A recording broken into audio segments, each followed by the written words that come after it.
Testing, testing, testing. 1, 2, 3.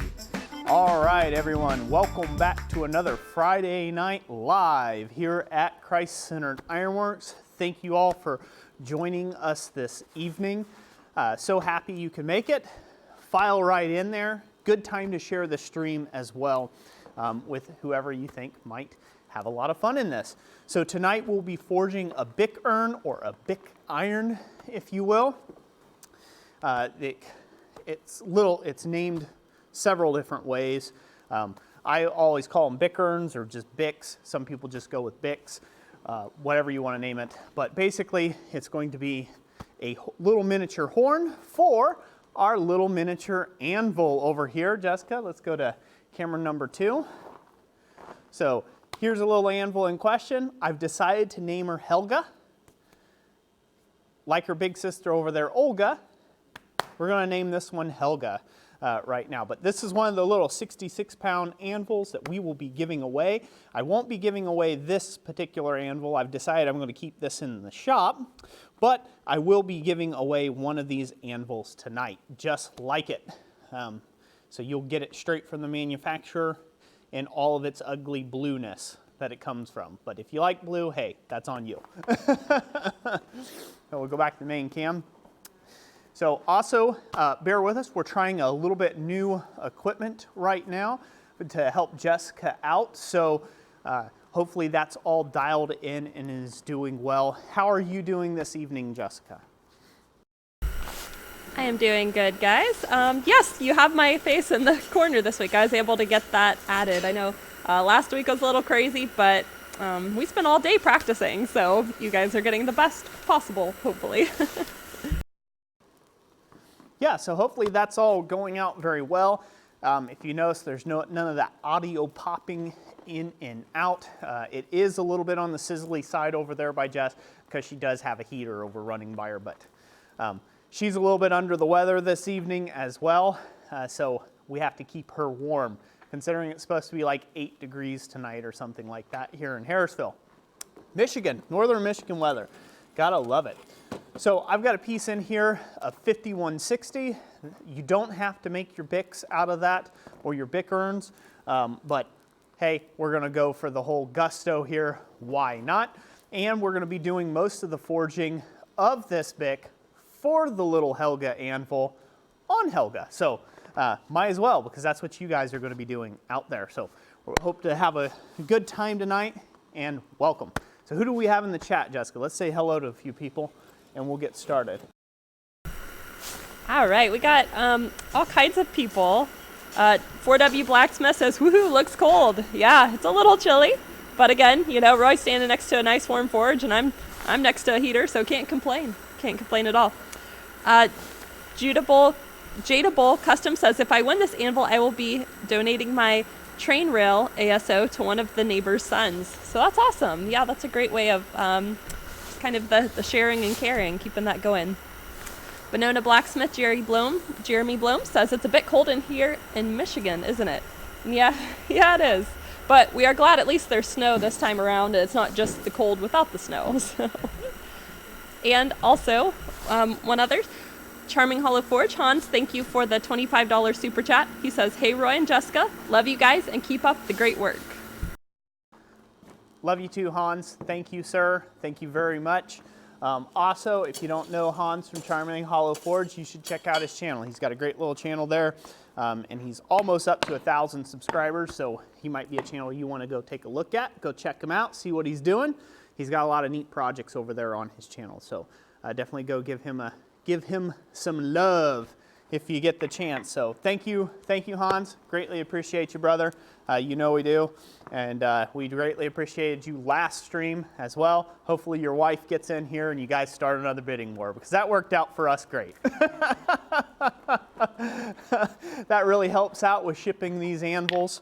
I want to take and make a real quick note, just a bit of housekeeping here, as this piece is basically right up to temp. We'll set it up a little higher in the fire.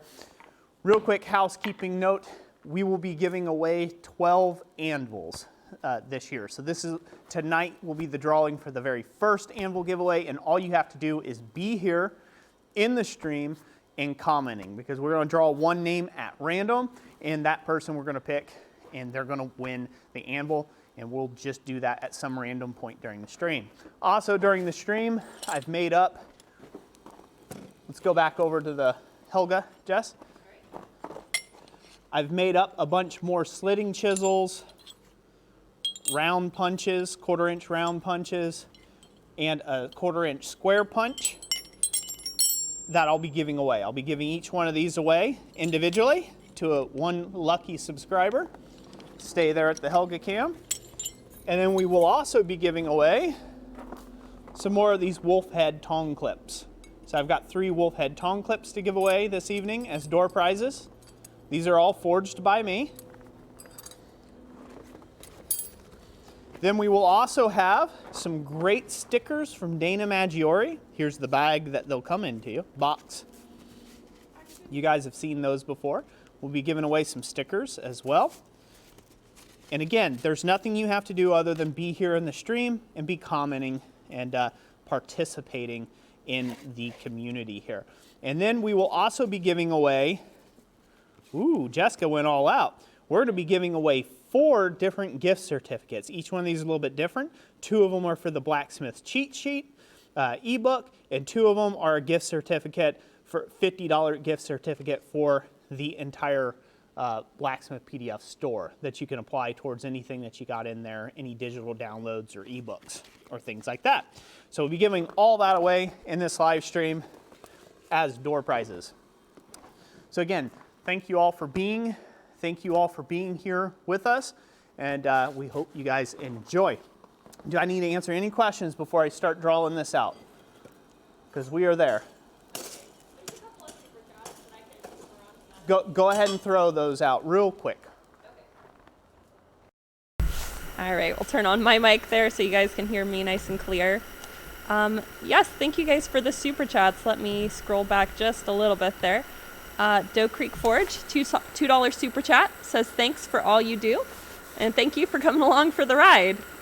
Stephen Watkins, thank you for the $5 super chat. We appreciate that. Yamez, thank you for the $10 super chat. He says, hey, Roy and Jess, hope the heater is working for you. Stay warm. Thank you, Yamez, my brother. We will. Yamez is another great channel you want to go subscribe to. He's quite a hoot. Me and him have a lot of fun.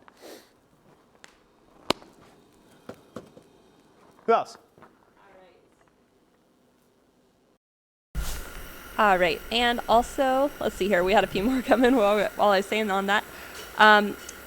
Hans from Charming Hollow Forge, $20 super chat, and said, bidding has started. Do I hear an Amy?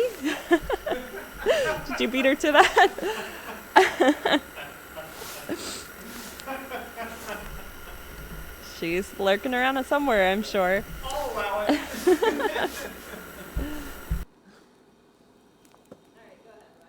Okay. Just for the record, since we've got it where it's canceling out, you can mute my mic, I can mute yours, or I mean you can mute yours. When you're talking, I'll just speak louder, and then they'll probably be able to hear me in the background. Okay. That way you're not trying to like switch back and forth a whole bunch. Okay? No. Bear with us, ladies and gents. We're trying out some new stuff. All right, over to Helga.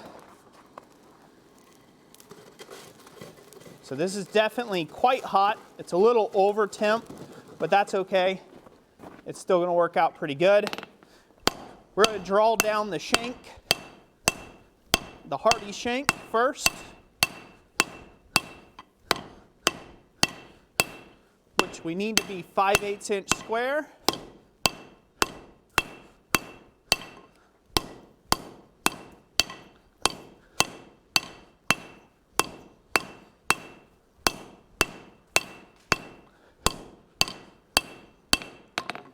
I'm going to test it in the hardy hole itself.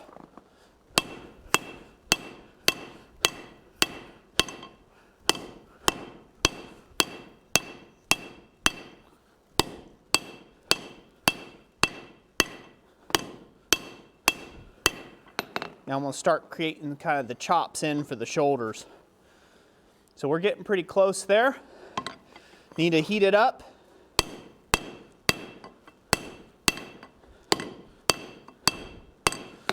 and we'll clean that up a bit more so this way it fits inside the hardy hole.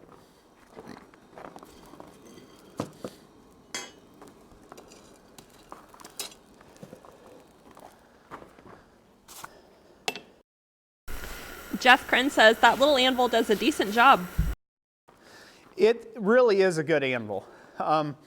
You know, it's a cheap anvil, and I actually kind of chuckled to myself quite a bit after posting this video and the different comments I've been getting, and, you know, scumming around Facebook a bit and seeing like side conversations that people have been having about these little anvils and things like that.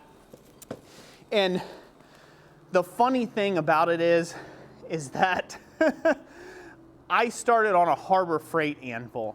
And this, if I would have started on this, I could have probably waited another 6 or 7 years before I upgraded to a real anvil or a professional grade anvil, because I wouldn't have known any different. You know, my first professional anvil was a 300-pound mouse hole anvil, and it had a sway in the back and chopped up face, and I mean, it looked like it had been beat to heck and back. And then I got like a little Arm and Hammer anvil. It had a really nice face on it, but it was a little bit small, a little bit dull, and it didn't seem to hammer as good as I always just went for the bigger anvil. So it was a perfectly fine anvil. And then I got a Fisher anvil, and I played around on one of those for a while. I've got a little 100-pound Colonial anvil that I bought, and you know, kind of monkeyed around with old antique anvils. Olga, in fact, is an antique anvil, very antique. It's a Pettinghaus anvil. It's a used anvil, but it's been redressed. The whole face had been redressed and things like that when I got it, and now this is going to be like my lifetime anvil and won't go anywhere. But the funny thing about it is I went through all these other various stages with anvils, had broken faces and had weird edges and things like that. And I could have started with something like this. So you all, in summation, have no clue how lucky you have it living in the world that you do right now, that you can buy an anvil like that for between 120 and 175 bucks. So, because you weren't coming anywhere close to that back in my day. Man, I'm sounding old when I say that. You know, I kind of got into it right in that in-between stage where it was once a real big fad from the 60s and 70s with the back to the land movement, and then it kind of died out a little bit in the 80s and 90s, and then it came back in the 2000s and kind of started building up again, and I kind of came into it right then, you know, into the mid-range here. Like, what was it, 2007, I think I started forging, right? I started forging in 2007. So, yeah, like I kind of just started catching it on the up kick there, and it was still years before it blew up and exploded like it is now, and where they actually had anvils and stuff. So, if you did find an anvil, it was beat to heck, or the guy that was hoarding all the anvils wanted liquid gold for it, because he had every right. He spent his lifetime looking for an anvil like that. So again, just you all don't know how lucky you have it. This, I can recommend this little anvil for just about anybody. And speaking of which, I also have videos coming out, by the way, around the stand that I built for it, how to properly mount it, and then also hardy tooling holders. All that will be coming out in the upcoming weeks. So be on the lookout for those videos if you are getting one of these anvils, or if you get lucky enough to win one. There was a Shane who asked how long your Harbor Freight anvil lasted you for. So Harbor Freight has changed their anvils. The original anvil, in fact, I've got another anvil coming in here in the next week or so that is just like my original Harbor Freight anvil in a lot of ways. So it's a lot of the same shaping and stuff, but it lasted me 4 years. I forged on that thing for 4 years, and I did a lot of work on it, and I got a lot of projects done. I did a lot of learning. I dented the face all to heck and back. I ground it and then redented it, and I found out what worked, what didn't work. I welded up a 32, well, no, it was a 72-pound tree that was all forge welded together, made from 3 separate 1-inch rods that got all forge welded together and turned into roots. It was a knife stand. It was about 2.5 foot tall, and I made all that on my Harbor Freight anvil. So can you do it? Yeah. Was it rough going? Yeah, it was rough going. It was small, but I didn't care. I just had a love for the craft, and I got right into it. Now, I haven't tested the new Harbor Freight anvil. I've been hearing that they've just went way junk like that. But like I said, I've got another anvil coming in that's a cheap 55-pound Amazon anvil, and we'll be taking a look at that as well. So be on the lookout for those videos. Yep, I'm hot enough. Let's do this. Go to Helga, please. All right.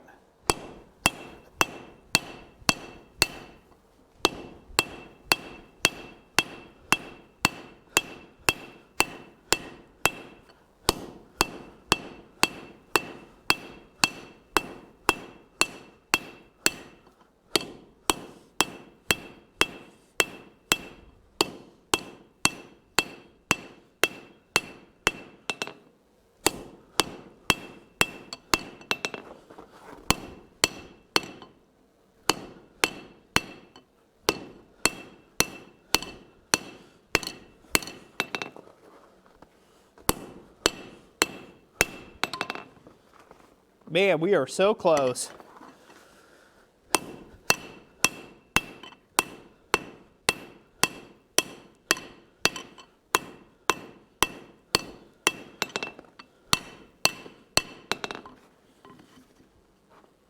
Yep, it's right down there. It's almost there. So now I like to turn these up. I don't like to leave these completely sharp, the edges. I find they can dig.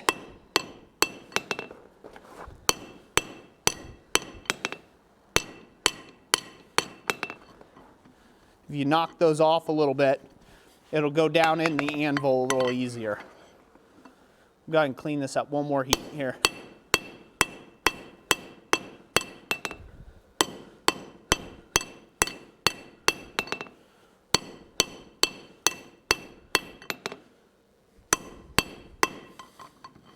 Right down it goes. That's what we need.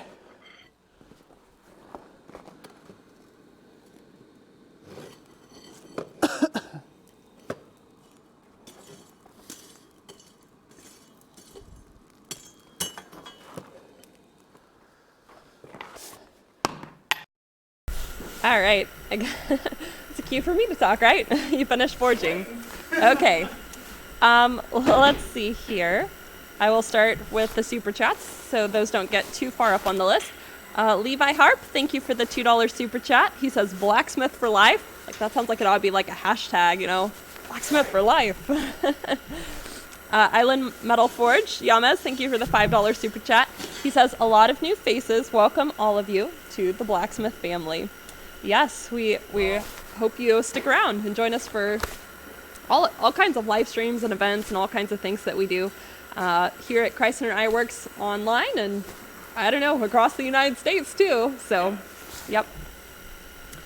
Blaze, I'm not going to try to pronounce your last name. Thank you for the $2 super chat. He says, thanks for all you two do. And you are quite welcome. Lance Cadill, thank you for the $10 super chat. He says, I have a railroad track as an anvil at the moment, hoping to get a real one soon. Thank you all very much for the super chat. We do greatly appreciate them. All the support that we get in the super chats and all those names. This is a good point to put that out there. If you super chat, you get your name on the beginning credits of every live stream, and that's just one small way of saying thank you.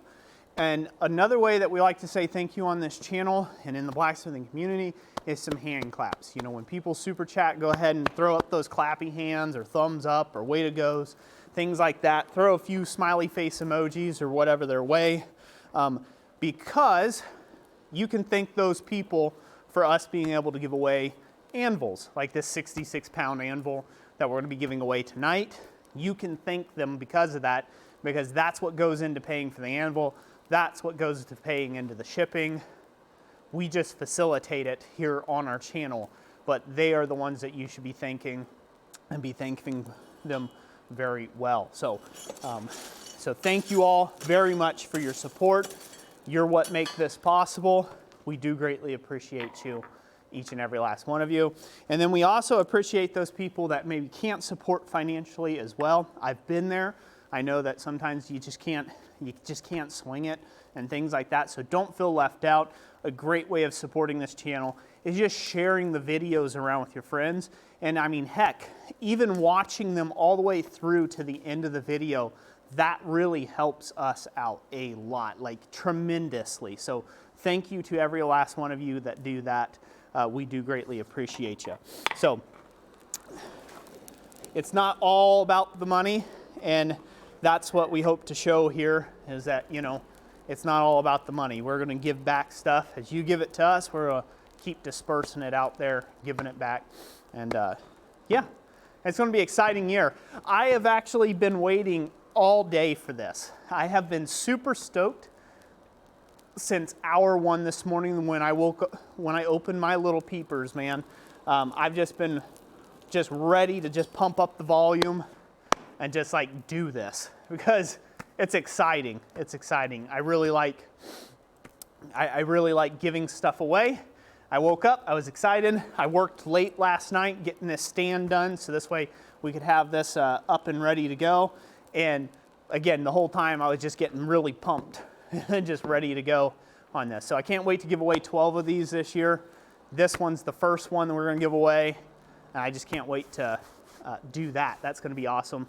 And hopefully we can continue to get increasingly better and better door prizes that are just not the anvil as well, but just better and better blacksmithing tooling to give away in all the live streams as well. So this way you get multiple chances to win things. Check the description, by the way, for all the rules. We're almost there. We've got time for a few questions, Jess, for the super chat or regular questions, either or. Okay, sure. Steve Henson, thank you for the $9.99 super chat. Says it's not a cheap anvil and it's an inexpensive one, Roy. LOL. That's a good point. An inexpensive anvil. I like that. Yeah. Gordon Farmer, thank you for the €1 super chat. We appreciate that as well. And Hans, he had a $50 super chat, and he said, would you and Jessica and the kids be willing to show up here at my exclusive event to forge a bloom? So I'm guessing you'll have to give us some more details on that so we can see about that. I'm guessing by bloom he's probably referring to an iron smelt. Probably an iron bloom. Yep.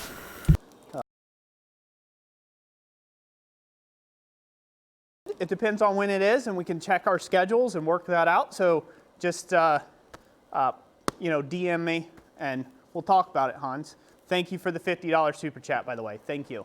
Thank you, Gordon, for the €1 as well, right? €1? Gordon Farmer, thank you. Thank you for the €1. We appreciate it.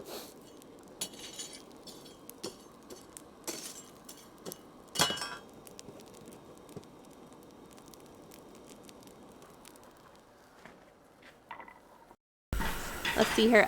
We had a question about where you get your blacksmithing coal from. In times past, I got my blacksmithing coal down at SOFA, Southern Ohio Forge and Anvil.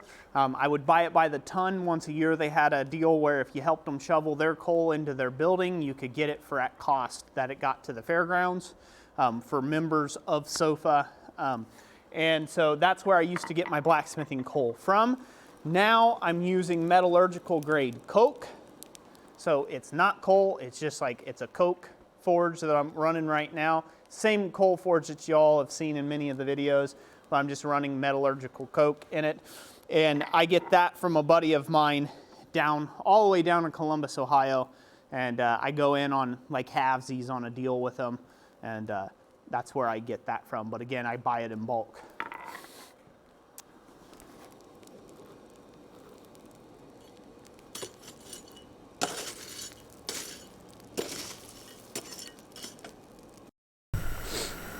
Alan Hunt, thank you for the $2 super chat. He says, just getting started. Thanks for everything you do. You are quite welcome, sir. Very welcome. Bill Winter, thank you also for the $5 super chat. And the Wonderboy 420 had a $5 super chat and said, what hardy tools do you plan on making for Helga? Good question. I plan on making all sorts of hardy tools. Everything from scroll starters to swedges to bottom fullers to you name it, bending forks. A lot of stuff for more of the traditional type of ironwork type deal is what I plan on making for, because I'm going to make Helga my like demonstration anvil that I take around to shows or things like that when I do any sort of shows. So that's what Helga is going to become, is the little portable anvil to do that with. So yeah, and a lot of those videos, I plan on doing actual videos around them and not just live stream. So the Bic is just seemed like an easy thing to do tonight. All I got to do is draw 2 tapers. So that works out pretty good for me. That means I can focus on giving things away. So we're ready to go over to Helga, Jess. We're good and hot. I'm gonna close down my airflow a little bit. So now we're going to use the hardy tool that we made in the previous live streams video. We're going to use that to take and cut this material off.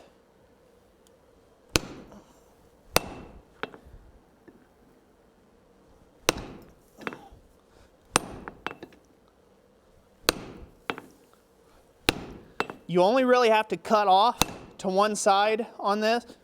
You don't need to cut it all the way to center, because it'll help you taper the piece. If you don't, go all the way.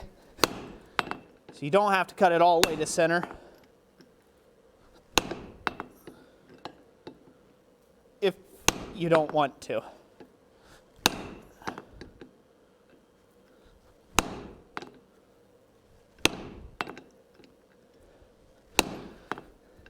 Take your time with this. You know, you got time as you're working on this piece.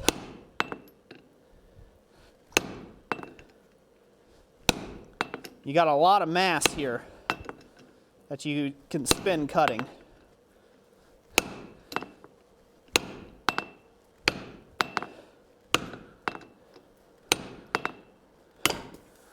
There we go. Get rid of that.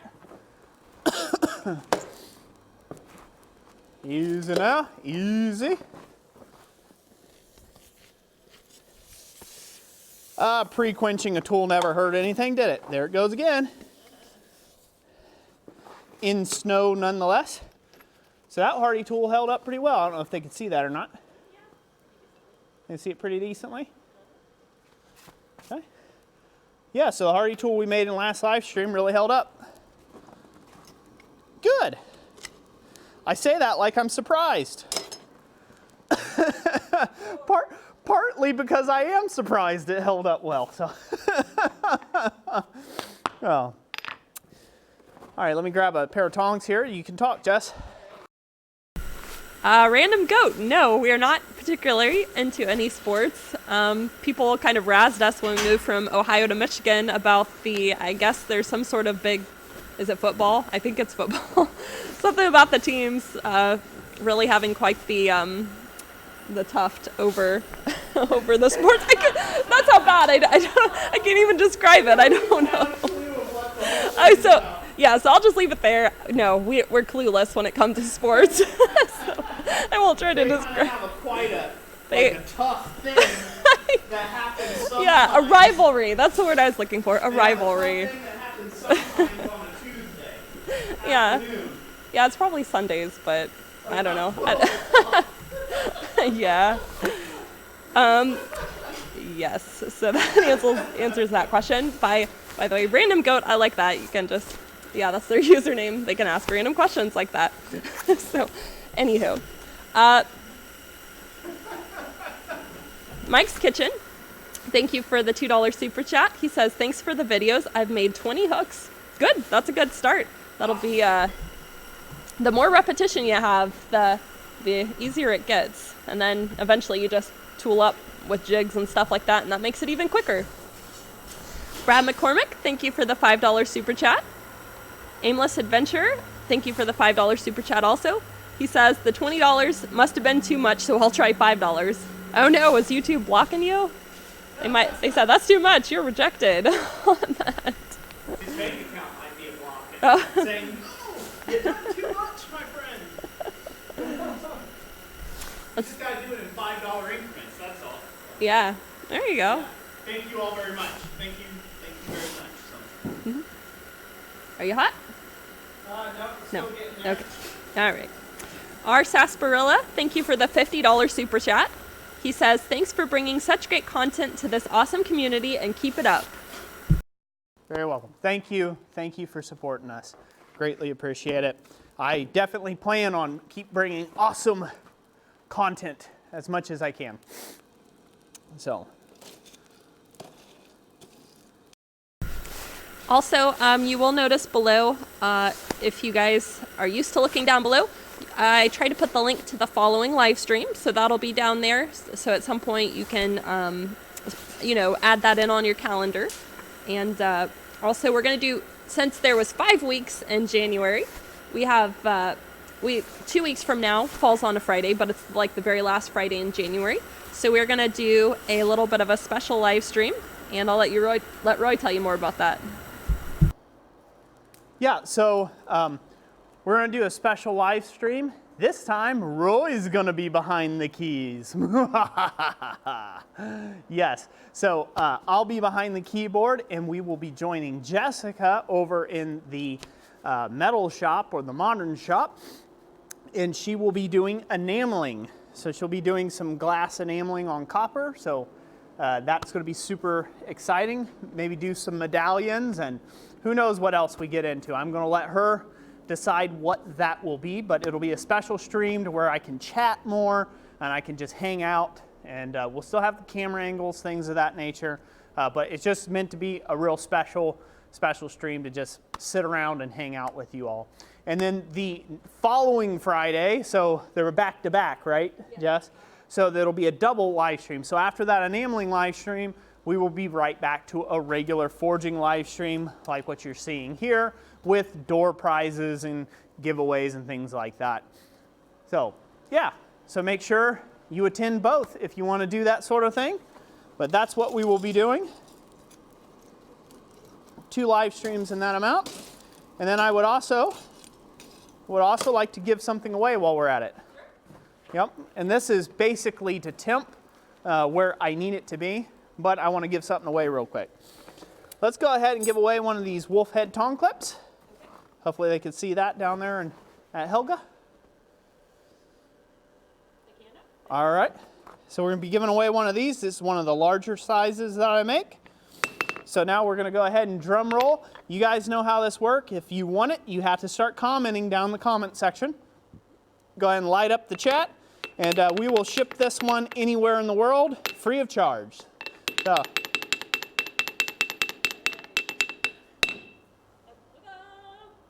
Jessica's drawing a name at random.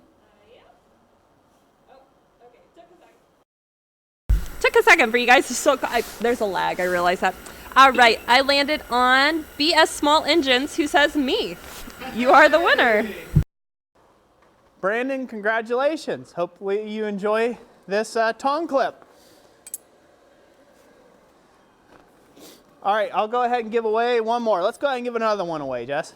Back over to Helga here. Good? Yep, write down Brandon's name. All right. We'll have to do this quick because it's probably hot. Ready? Yes.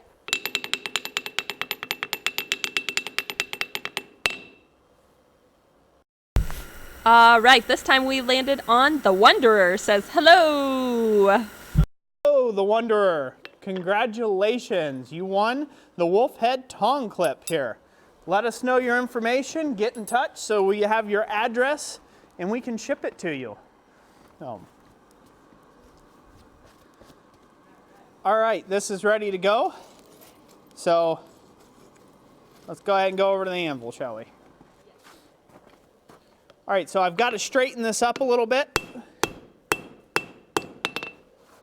get it in line, put it through the anvil, and we're just going to upset the shoulder lightly on this one.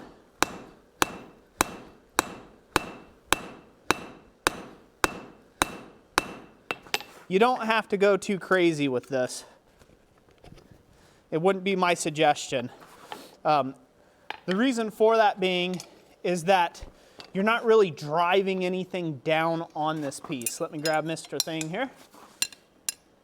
You're not driving anything down on these mandrels. You're just hammering stuff around. So you really don't need a super big shoulder on the bottom. So just that little bit that I did will suffice for the rest of this project.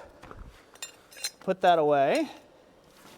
I'll go ahead and brush it a little bit since it's been getting a little extra oxygenated in the fire. Go ahead and brush that down real good. Also, at this point, you could turn this into all sorts of things. So this is kind of like the start for anything you want to make here. This could be another hardy tool, like another hardy, hot cut hardy. It could be a cold cut hardy. It could be a rivet header. It could be a lot of different things. So use your imagination from that stage on. So now we're going to go ahead and heat up just the end of it, leaving the hardy shank out of the fire. Are we back to main cam? Yes. Okay. What you doing over there, Clicky Fingers McGee? Answering a few questions. Ah, okay. All right. Or you could always field them this way so I can answer them. Matt H says, what are you making? Okay, I am making a bick iron, or a hardy bick that goes in the hardy cone, mandrel. Earlier it was asked, what is it used for primarily? Okay, so predominantly it's used to take, so like when you make a hook, or say you make a bottle opener, right? And you want to true up the edges of it, or you want to take and be able to see how that hook sweeps around. Instead of bending it over the horn where it disappears out of the line of sight, now you can look at it progress from the side and you can see how it's progressing around. That's what it's used for. So for anything where you've got rings that need to be trued up, like in the case of like slit and drifted holes with bottle openers, that's one way of doing that. It's kind of like a big drift that just sits in the anvil's hardy hole that you can then work pieces around. Basically it. The most common use is for hooks and such. You can just, again, you can hammer the hook around the piece and you can see the hook's progression versus if it's the opposite direction and you can't see it that way.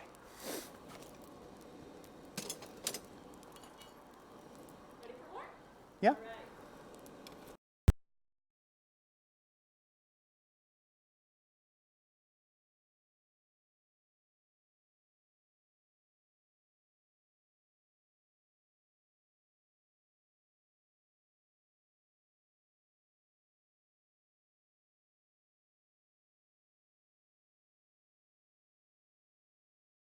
Like a sin. Like, I don't know which one to use.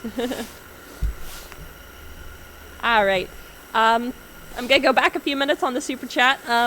Jeff Krent, thank you for the $4.99. Did I say that right? $4.99. There we go. Super chat says, let's give a hand clap to Jess for keeping up with the chat. I try. There's a lot of you guys. Looks like we're up to 242 viewers, which is great.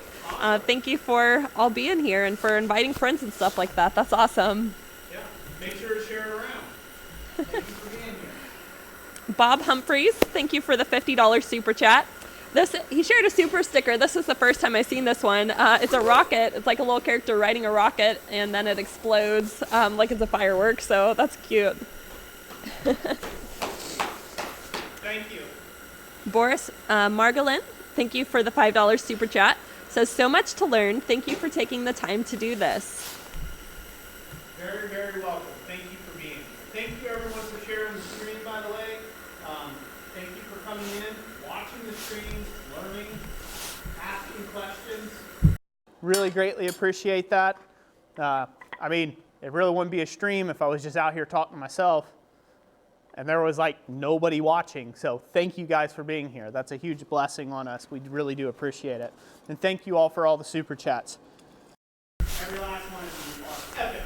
Epic. I wish I could give an anvil to everyone in the chat. But I am not that good. I don't think they have that many anvils stocked online anyhow. No, They'd be like, I don't know what to do with your order. They don't. So, also, real quick, put it in the chat. Let Jessica know if you all would be interested in me doing a FAQ video, like a FAQ video on this little anvil. I think I might already, because there's a lot of misinformation about these little anvils, the little 66-pound anvils out there that are just, like, until you get it in person, you just don't know whether that's true or not. And a lot of that confusion comes from the manufacturer themselves.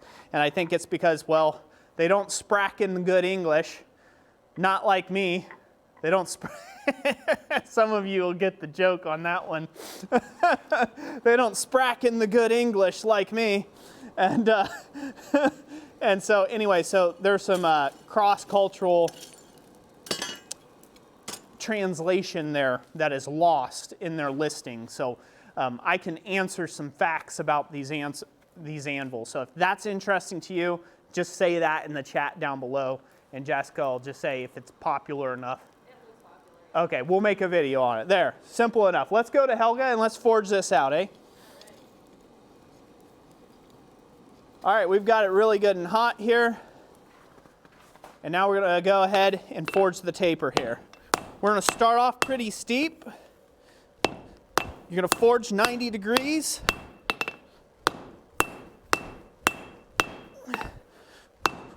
We wanna get that point established.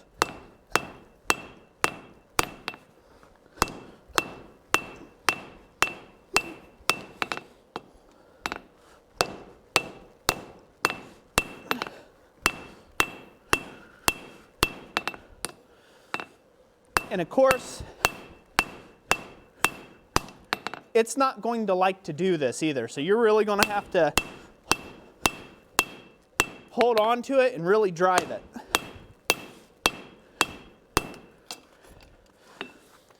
So once it starts getting driven up there a little bit, you'll start to notice, you'll start getting some fish mouthing. You're driving quite a bit of chunk here. Go ahead and drive that out of the piece, and that'll help refine that shoulder a bit too as well. See if I can get this out here without too much fuss. There we go. Ugh. All right.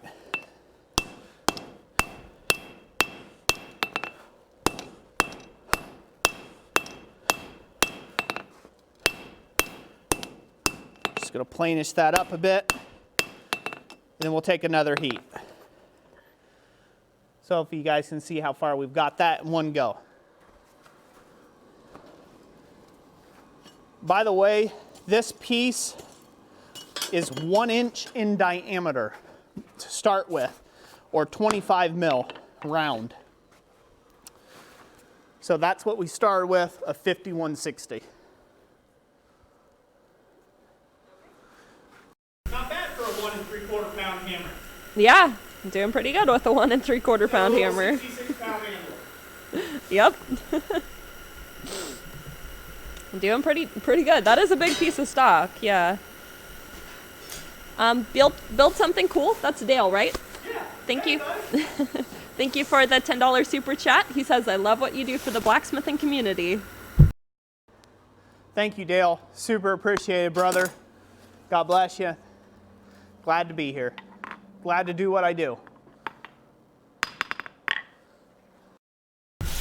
All right, the next one comes from Kleck9210. Thank you for the $20 super chat. And they say, so glad to finally make it to one of your live streams. My first forge is being delivered in a couple of hours. I have stock anvil and hammers from my great-grandfather. What's the best starter tools and pieces I should make? What's the best what? Starter tools and pieces that they should make. If you have the ability to, make a hardy for your anvil. Mainly because it doesn't require a lot of tooling to do, just your hammer and anvil for the most part to get it going. You can make a hardy tool for your anvil first off with a little chunk of spring, chunk of 5160 or something like that. I would suggest maybe practicing on that as far as your first tool, and then do it like what we're doing here. Use a tool to make a tool, to make another tool, and make another tool after that. If that's too intimidating or you don't feel like you can tackle that right off the bat, a great thing to get into is to start making tongs from like the different type tong kit manufacturers and stuff that have different like plasma cutout tongs. RX Tongs is a great one. Kin's Custom Iron is a great one. There's a slew of others.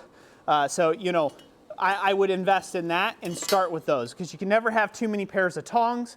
It seems like you're always, as a blacksmith, hunting for a pair of tongs to fit something, an odd shape or angle. So you can never go wrong with that. Thank you for the super chat. Thank you everyone for the super chat. Let's go back to Helga. This is good and hot. And then we'll give some more stuff away. All right.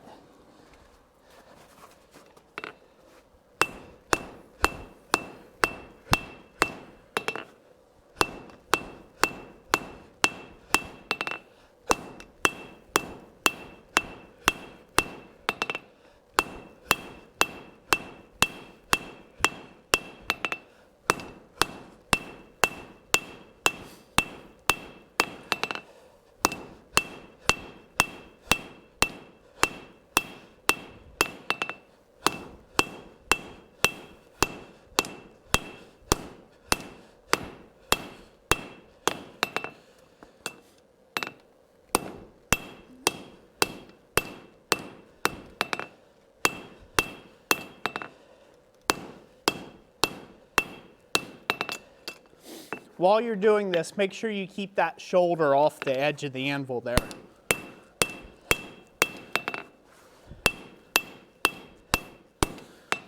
We're going to square that up to where it's just nice and square, and we're going to take another heat on it. Do not be afraid of taking multiple heats on something like this. This is a lot of work. This is 5160. It's not mild steel. It's 1 inch in diameter. And it doesn't like to move nice. It just doesn't. So take your time, get some breath, get some oxygen into your lungs, get a drink of coffee or whatever your vice of choice is, and then continue to carry on. Give it time to breathe, basically. Give yourself time to breathe. One of the biggest mistakes a lot of beginners make is wearing yourselves out because you feel like you need to be a power hammer. Because you see Alex Steele, or you see Brian Brazil, or you see Yuri Hoffy, or you see your favorite whoever blacksmith going to town on a project and it looks like they just got it done like nobody's business. Well, they edited out a lot of dropping of pieces of steel on the floor.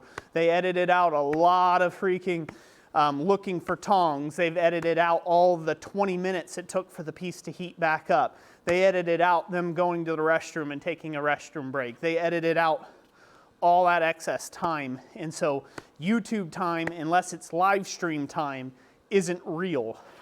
So, you know, give yourself that break to say, hey, you know what, this is okay, that I need to take extra time here. Especially when you're just starting out. It's really incredibly important so you don't get injured.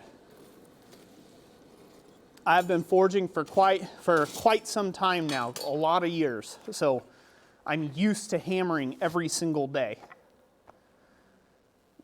It's not going to be the same for somebody who hammers once, maybe 4 hours a day, once a week, or something like that. So take your time, build up to it, and you'll be all right.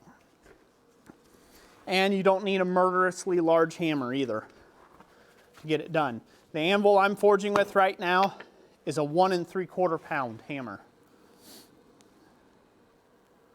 So 1 3/4 pound. That's it. That's all it is. Can't beat that. Questions? I have them for you. All right, let's start here. Gregory Miller, I'm not sure if I read yours off yet. I don't think I did. Thank you for the $5 super chat. He says, you two do a great job and I enjoy all of your videos. Thank you very much, Gregory. Thank you. Charming Hollow Forge, $10 super chat. He says, noobs, check out B&B Forge channel to win a hammer. Now, that's right, we've seen some of those announcements floating around.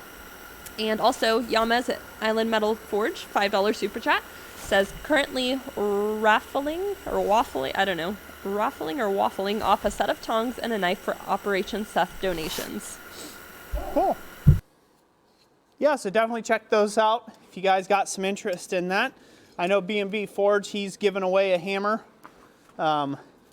once he gets to 1,000 subscribers. So go check him out and see if you'd like to subscribe to him. Definitely. And Yamez and Charming Hollow, they are regulars here on the channel, regular supporters. I appreciate them both so much. Really do appreciate y'all. Because of that, let's give away another tong clip real quick. And then we'll come back to this. Go over to Helga. Boom. Helga. There it is. Nice and pretty. All right. Start a commenting, folks. Right. Me. I. And drum roll, please.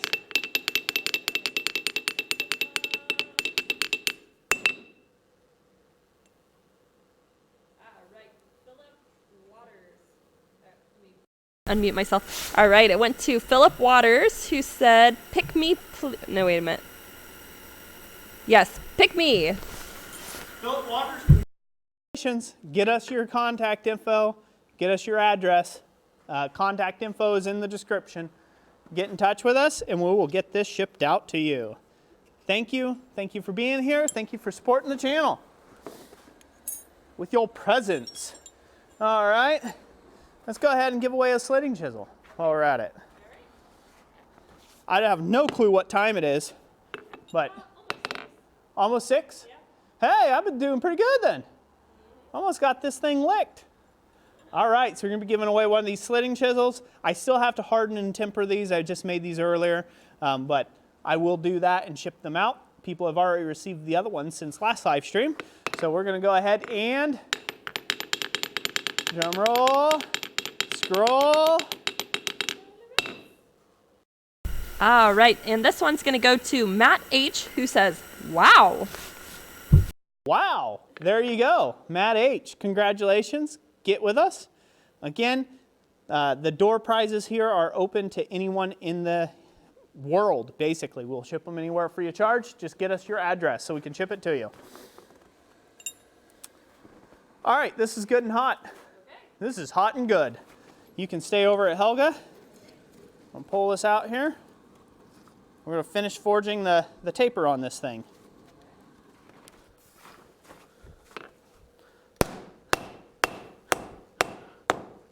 Had a little bit of water on the anvil there.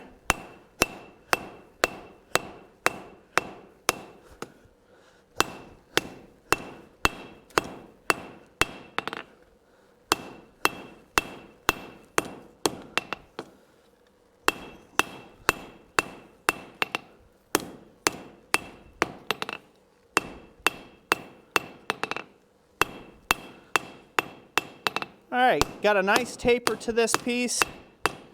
It's looking good.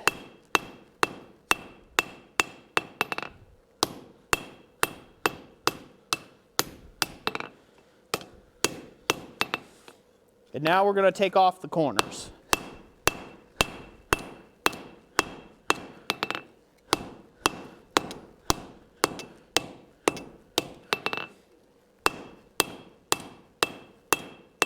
As the piece cools down, this is going to get a lot more difficult to do, so heat it back up. The hotter it is, the easier this thing is going to be to work. Get it heated back up here. Somebody said the chat looks like a mosh pit when everybody's commenting. That's hilarious. I've seen a mosh pit. It probably does. That was a different time and a different life for Roy. That's been a while. He's had to straighten up since knowing me. Yeah. I had to do a whole lot of Christian when I met Jessica. A whole lot of Christian.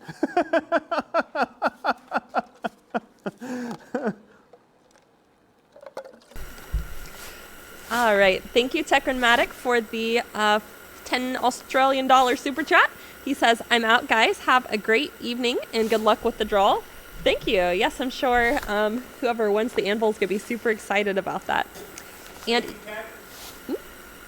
also, thank you, Ethan Phillips, for the $5 super chat. He says, keep up the good work. Awesome. Will do. Thank you so much.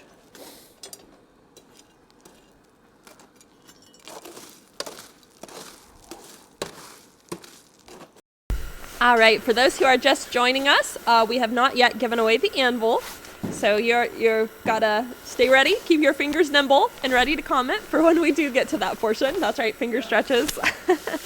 And we've given away a couple of door prizes. We still have quite a few to go just yet.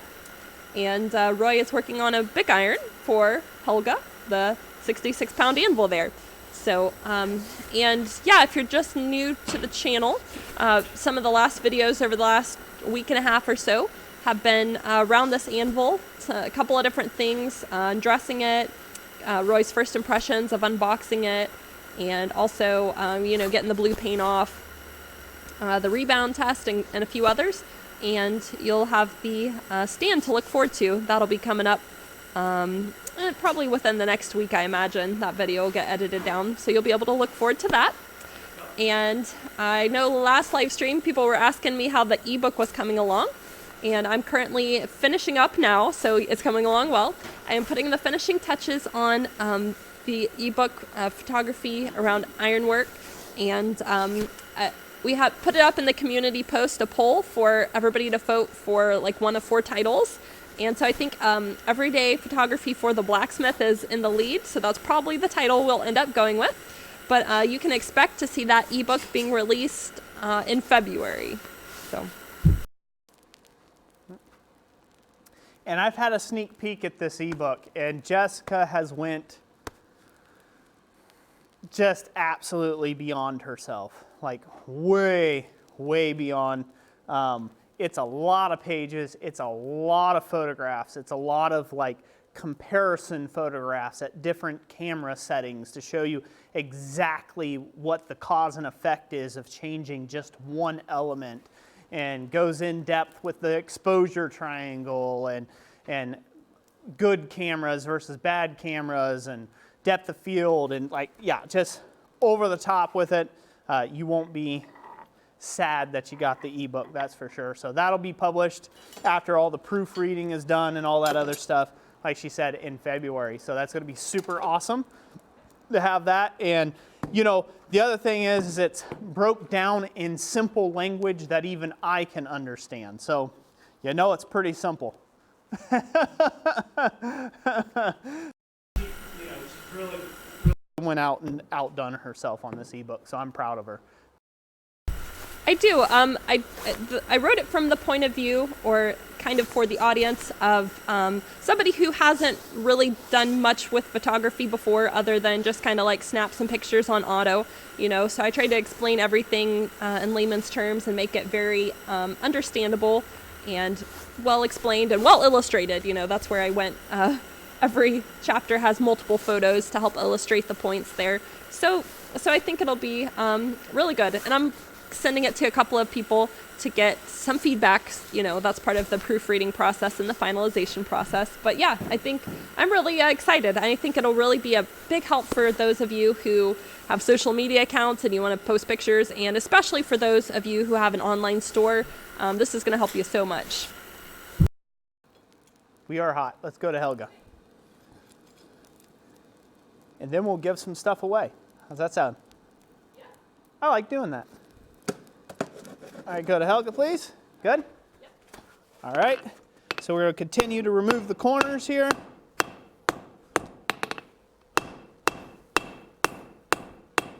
Until you end up with something that's roughly stop sign shape, but in a taper. We're going to hit all the facets.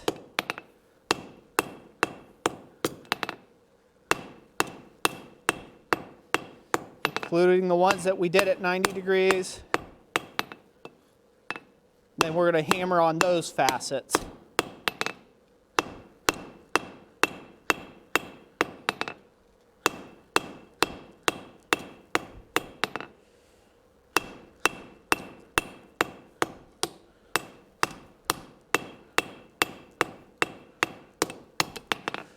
We'll start rounding it off at the tip. Remember, you need to match. You need to match the pitch of the bick with the hammer angle. That way you're not leaving a bunch of little stair steps, which is no bueno.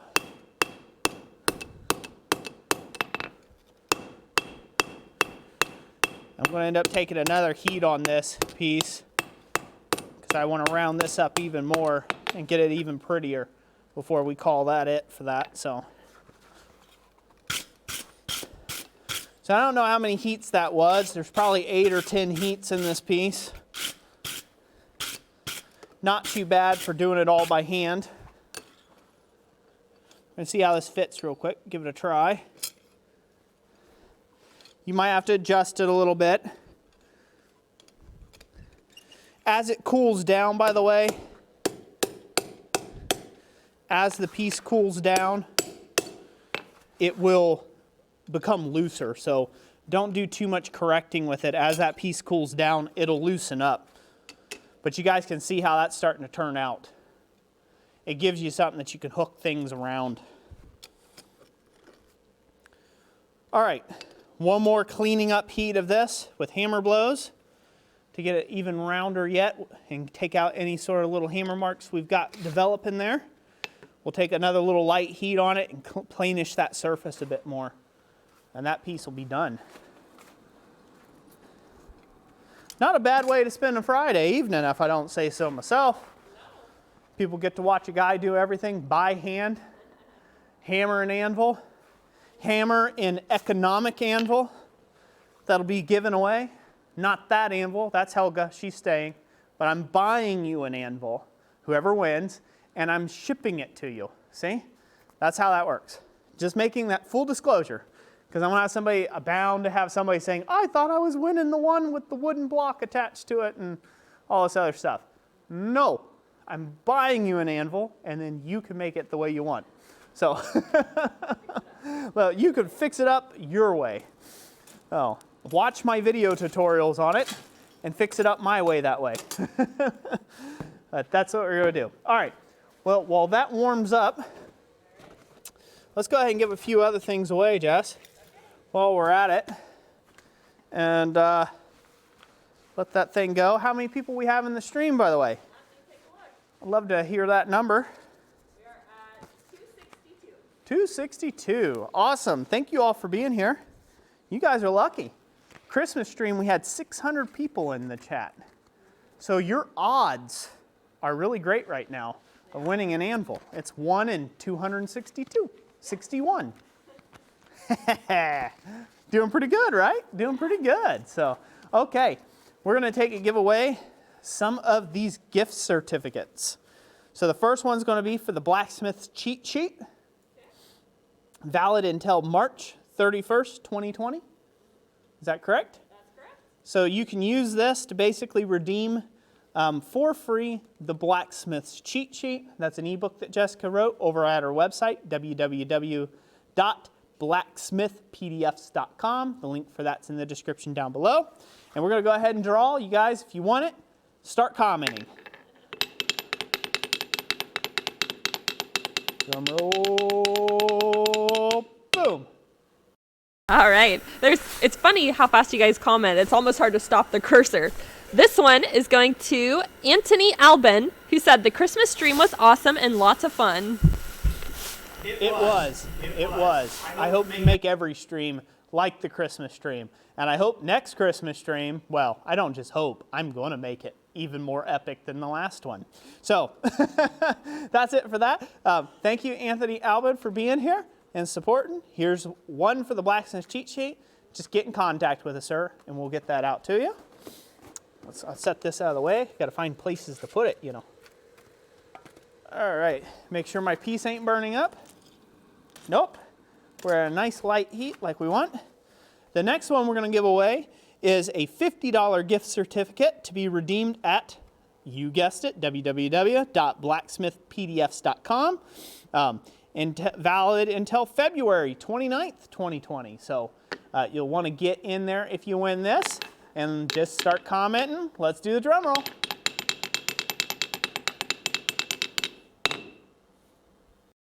All right, the winner for this one is Peter Visor, who says, I want it. You want it, Peter Visor. Well, congratulations. You got it there, buddy. Get with us, contact us. All right. So we got all that done there. Let's go ahead and give away a round punch, shall we? So we're going to be giving away this round punch here. This is going to be a 1/4 inch round punch, made by yours truly. Start a commenting.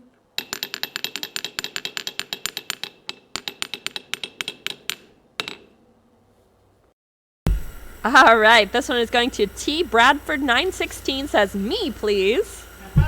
T. Bradford, congratulations. You won it. Me's work. Oh, get in touch with us and we will ship that out to you. Okay. All right, this piece is good and hot. Let's go ahead and hammer on it. You can stay at Helga there. All right.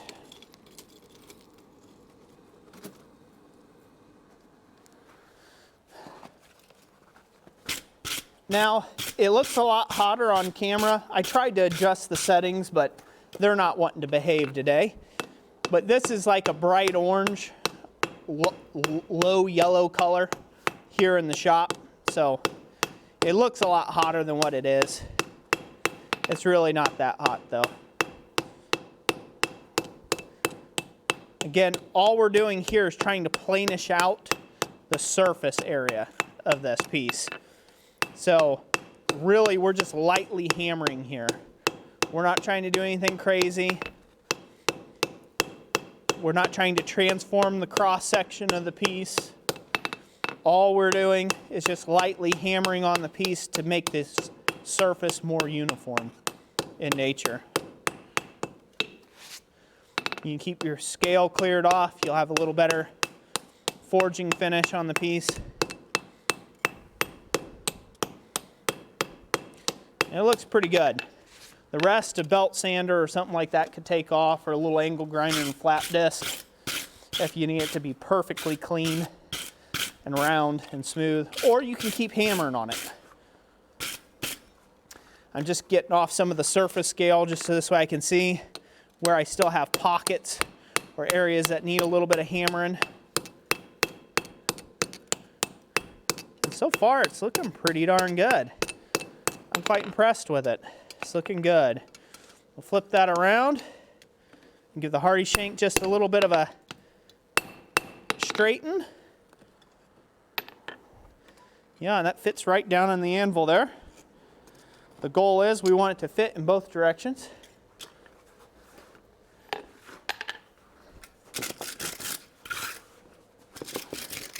Like I said, you could go with this as far as you like. I personally like it. What do you think, Jess? Does it look good? Good in the anvil? There we go. Like I said, I can put it in there any which way, any direction, and that's how you forge a bick or a bick iron for your hardy hole of your anvil. Just like so. Hopefully that looks pretty good. It does, don't it? Yeah. I've got one for my other anvil for Olga. Looks pretty darn good to me. Crocus. Oh, yeah. Jess, what time is it? All right, we are at 6:15, and I have a question for you. What? Man, I did good. You did. I did You got good. like 45 minutes to spare. I did that thing like in like 35 minutes flat. Yeah. By hand. Yeah. Except we've been streaming for an hour 15, but that's true. A lot of it's been talking. What's that? So a lot of it's been talking, so yes. Yeah, a lot of Yeah, it's talking. Like quite that. speedy. Imagine what I can do when I'm not gathering my brains out. Right. Crocus Black says, when doing that, would throwing a little water on the anvil help with the scale? So this is good. We'll eat up some time with a Roy rant moment. Great question. Was it Crocus Black? Crocus Black? Okay. Great question. I get this actually quite commonly. This is a common question that I get.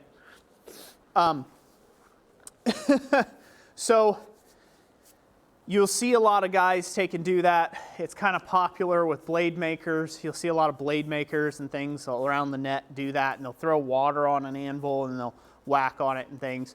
And the steam that is created ends up blowing away some scale. But it's absolutely, positively dangerous and a waste of time. The scale comes from oxygen interacting with the piece at temperature. So it will continue to scale up as long as it's at a scaling heat. No matter how much water you dump on it, no matter where, you can forge it in a mud puddle. And as long as it's above the scaling temperature or the oxidizing temperature for the steel, it will always scale right back up. So doing that where you put water on an anvil is very dangerous, especially when you're working with tool steels that are superheated and are on that anvil. That is a very dangerous game to play. I've seen guys, I've been in shops where, classes, workshops, where somebody's sprinkling an anvil with it, and every time they blow the scale, it practically blasts out your eardrums. Not only is it dangerous in that way, but that superheated pressure and steam with that scale sends those pieces a lot further than what they otherwise would have jumped off the piece. So it takes but a moment's notice to wipe it with a glove. A gloved hand, sweep the anvil surface, clean, and then you hammer some more. The main point in hammering on, say, the scale, keeping your anvil clean of scale, as you hammer on it, it's just going to get more scale on it. But while you're working the piece, that scale is popping off and going to each side of the piece and landing on the anvil adjacent to it. Now what you'll see is somebody then will roll the piece over on scale that's existing already and then beat the piece into that, and that creates a rough finish.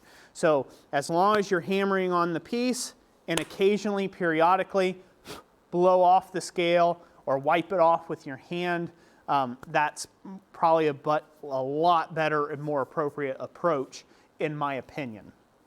Everyone's free to do what they want, clearly, but if you're in my shop, you would be using a gloved hand to wipe the scale off, and you wouldn't be doing steam blasting of my eardrums or anything else. So I don't particularly like to hear a 12 gauge shotgun blast right here every 12 seconds, because I got to throw some water on there. But yeah, dangerous. I wouldn't do it. And you see people do this on power hammer dies as well, and just, nope, I wouldn't do it. Wouldn't do it. High carbon steel, and you're practically pre-quenching it. You wonder why knife blades break. But anyways, ran over, mic drop, sorry, I'm rambling, I'll shut up. No one came here for that. No one came. They wanted me to give them free stuff. Well, it was funny because they were commenting about the Roy rants. Like, most people were like, "Yay, Roy rant!" And then there's like two people like, we don't got time for that. Most people were like, they wanted it. Oh, there were people who wanted it, and now people said, "Shut up, like, get on with it." Yeah. Stop reacting. They did. There was lots of helpful suggestions on what you could do with your remaining time. So. Oh yeah. Yes. Are they helpful suggestions? Shuffle your tools. Make another one. Yeah. Those kind of things. I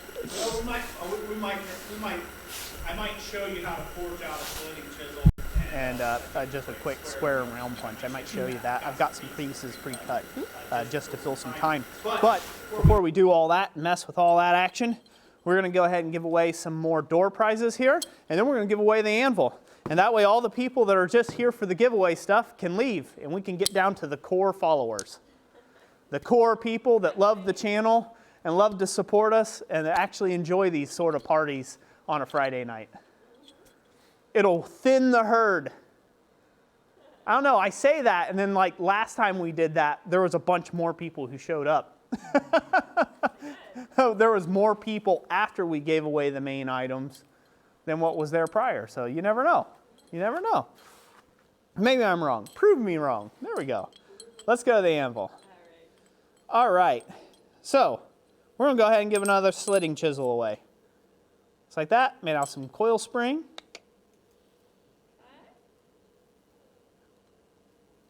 Just like so. Very nice. Very nice.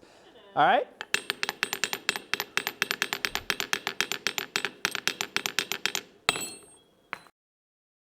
All right, the winner for this one is Jeremy Harrison, who says, me. Congratulations, Jeremy Harrison. You won the slitting chisel. You know the deal. You catch the drift. Get us your information so we can ship it to you. All righty. The next thing we're going to give away, I'm going to give away this 1/4-inch square punch. We're going to give away a 1/4-inch square punch. You good? Yep. You ready to go? Okay.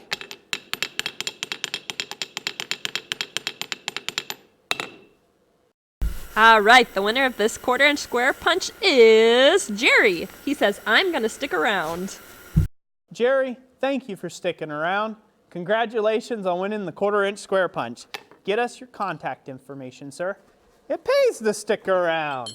It pays to stick around. All right, let's give away my last 1/4-inch round punch. Right here. Ready?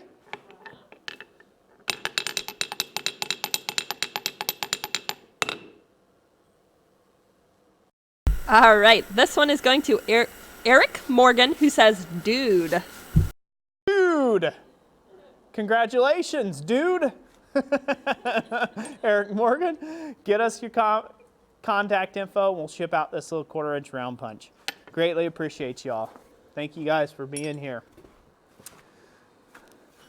This is really good. I'm enjoying myself. Any other questions? Do I need to take any sort of breaks or question break or? Probably one in a little bit when you got a moment. We got the moment now and then we'll give away the anvil. All right. Sounds great. We will do that now. Sound great, ladies and gents? Yes. And we still have sticker packs to give away. We still do. have some more gift certificates to give away. So We do. you might want to stick around for those if that's something you're into. Stay tuned for All right, sticker stay packs and more.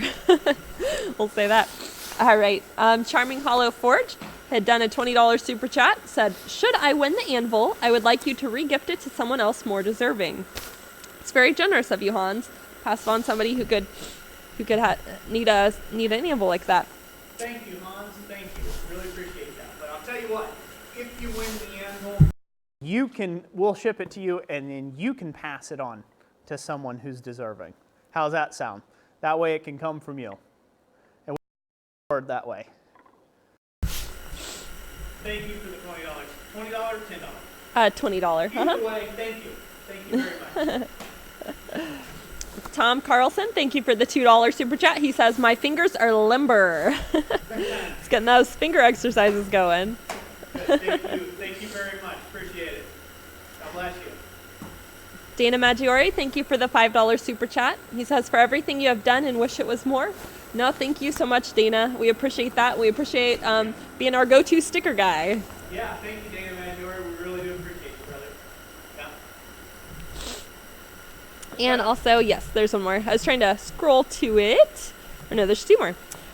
Toby Joe, thank you for the 500 Filipino pesos. That's right. I'm working on remembering those. Thank you so much.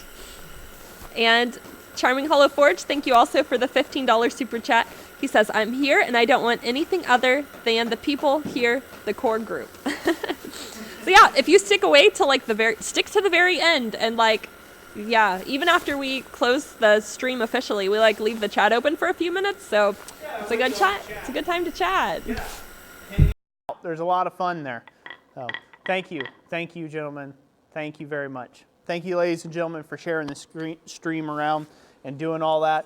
You all are what are making this a successful thing here in 2020 as we make this the year of the anvil. Oh, I should also mention, we have some exciting new merch in the merch store. They were delayed on getting my shirt to me. Otherwise, I would have it wearing proudly underneath my jacket right now. So I guess I need to get a jacket too as well. But we made up a new merch shirt that has the logo on the pocket like this. Well, it doesn't have a front pocket, but it's got a logo right over here up there on the chestal region. And then on the back, instead of the big Christ Center Ironworks logo, it has 2020, the year of the anvil. So that's super exciting. Super excited to get that shirt into the shop. So that's going to be great. Again, I hope this becomes a craze. Like I do. Like I just want to give stuff away. I want it to get better and better and better and better because it makes this guy happy. And it's important for this guy to be happy. And that gal over there to be happy. So it makes me happy to give stuff away. So. Yeah? They're typing 1,000,000 miles a minute, huh? All right. So I'm going to go ahead and I'm going to anneal this piece here real quick. Well, normalize the bick. And while that's normalizing, I think we should draw for the anvil now. What do you think? I think so. I think everyone's been patient enough. All right, everybody at home, get a stomp going. Get in pace. Get in rhythm.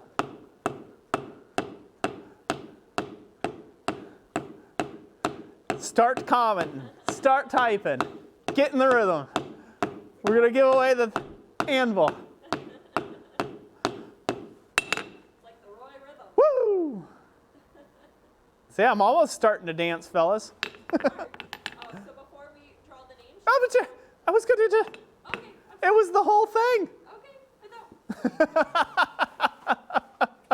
Okay. What were you going to say? I was just going to point out about the 48 continental thingies. Ah, okay. Well, I mean, the rules are in the description. Did you not say that at the beginning? Or? Yes, we did. Okay, so the rules are down in the description for winning or being eligible to win this thing. So unfortunately, the manufacturer will not ship anywhere else but the continental 48 states. So here in the United States, which is a real big bummer. And then we checked into the pricing of what it would be to take if we bought the anvil, had it shipped to us, and then had to ship it out of state, which is like, woo-hoo-hoo-hoo. Up to $900. Yeah, like almost up to $900 to ship it out of state, which is insane. So, because it's like literally right at the weight limit. So yeah, basically put. So please forgive us for not being able to ship it out worldwide. That was originally my intention or my hopes to begin with, but we're just not going to be able to make that economically feasible and sustainable. So please forgive us. I'm sorry. Hopefully that doesn't get anybody hopes up, but we have mentioned it in several of the descriptions around the anvil. But don't fret. There'll be plenty of great door prizes that we do ship worldwide, though. What you laughing about over there? They have to be worn out by now. Yeah, they're wore out, huh? Yeah, huh? Huh? You want some of this? It froze. You want some of this action? Did we kill the internet? Huh? It froze for a second. I was like, I think we might have killed the internet. All right, well, before it freezes, can we give this away now? Yes. All right, enough jollying. Roll, drum roll. Someone's fingers are blistered. Who wins? All right, the winner goes to Steve Shambetta, who says, looks great. Steve Shambetta, congratulations, sir. You are the winner of the fine 66-pound anvil, a similar one like you see right here in front of you. It'll be coming straight from the manufacturer. You have to get with us. Again, the contact and the rules are down in the description down below.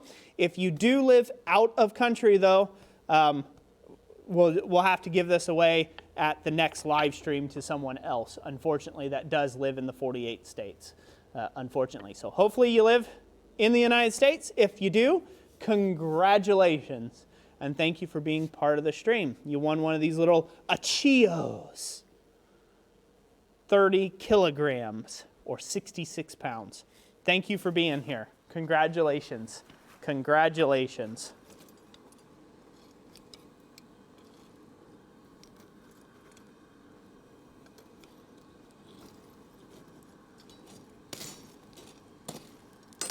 Everything okay over there? Yeah, yep, I was just following up. I tagged the people after we see all the names, and I tagged them just so they make sure they Okay, know they won. good. So they can follow up.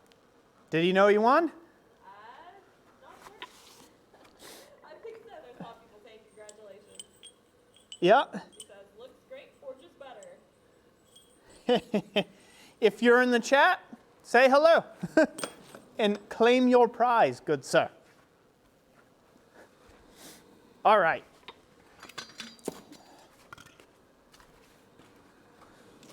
What you got going on there, Jess? All right. Thank you guys so much for joining us. And stick around. Coffee's Forge, thank you for the $10 super chat. He says, evening all, what did I win? Nice timing, Mr. Coffee. You won the door prize of being here, sir. Good evening, Mr. Coffee. Thank you for the super chat. You know we love you, brother.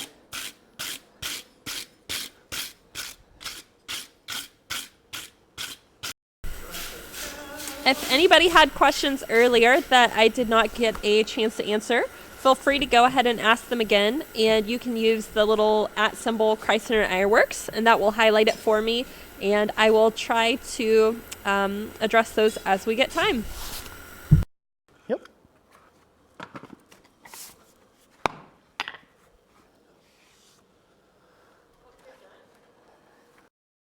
All right, this question comes from William Batic, who says, when forging hardy tools, is it best practice to forge out the shank first and then the tool? In most always, yes. The only time that you don't do that is if you have, say, a power hammer or press that has butchering dies on it that can butcher out the piece, and you can draw the shank out after you have formed whatever tool on the end of the bar. So if it's already close to the final dimensions that you're going to need, you're not doing a whole lot on the top, then you finish doing whatever you're doing on that, and then you can draw out the shank afterwards.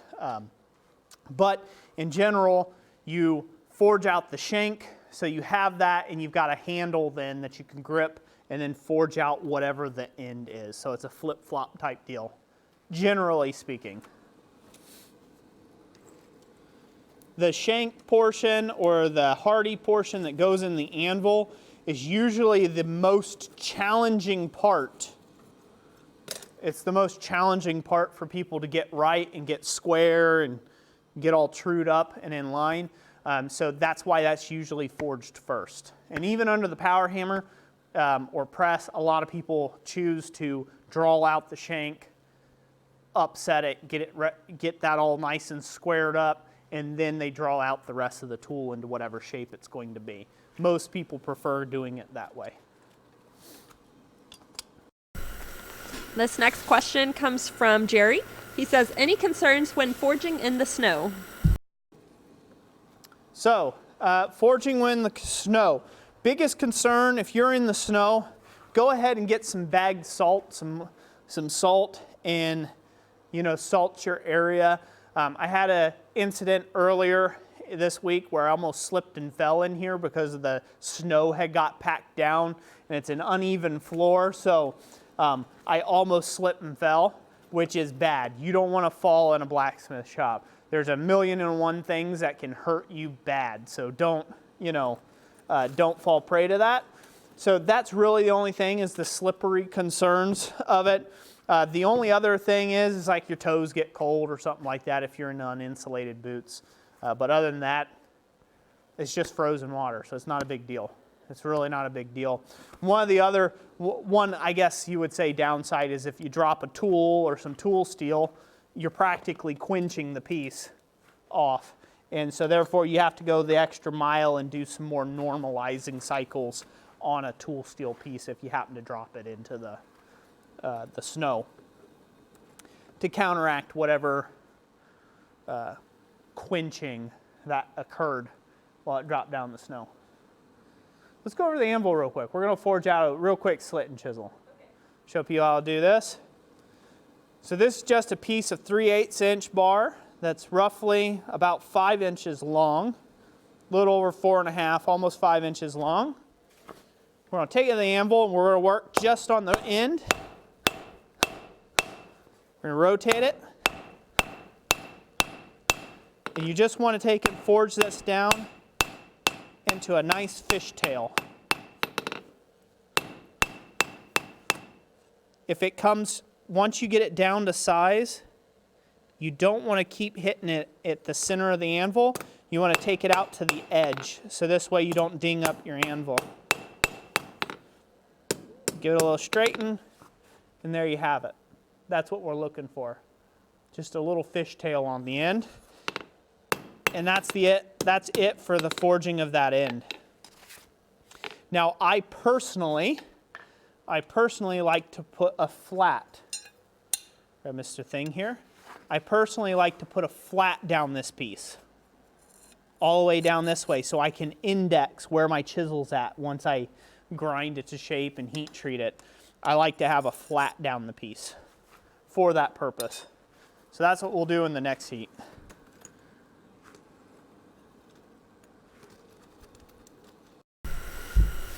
We had a couple of people say all the commenting had crashed their phones. If your phone starts acting up, just make sure you back out of the live stream and then come back and it should work fine for you. Or if the audio gets out of sync or something like that.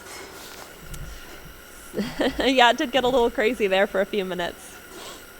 Charming Hollow Forge, thank you for the $15 super chat. He says, I'm here and I don't want anything other than the people here in the core group. And that was followed with Yamez, $5 super chat, who said, haha, my stream is basically just the core group. LOL. There you go, Hans. Thank you, Hans. Thank you, sir. You're going to go broke at this rate. So I can't, you know, I can't be responsible for what Amy does to you, okay? Like, if there's drag marks and there's blood and lots of gore at your house later, that's not my fault. Everyone is witness to this now. But I love you none the same. I will give you a really good eulogy. How's that sound?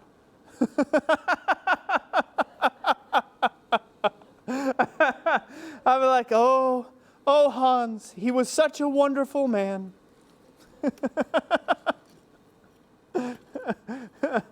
Thank you, Hans. Appreciate you, brother. Thank you, Yamez. You're awesome, brother. Appreciate you.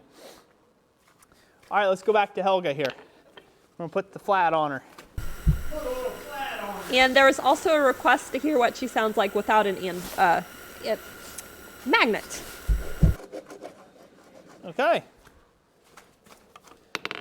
So we're going to follow the taper right up, and we're just going to put like a 1/4 inch flat all the way up the piece. Flip it over. Make sure we hammer both sides evenly. It's also going to curve a little bit. It doesn't like doing that, so you're going to have to just make sure you straighten it a little bit as you go. Flip it around, and we'll continue that flat right up to the end.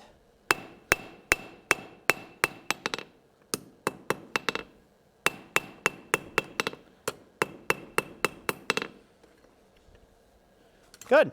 It's good and straight. The whole kit and caboodle.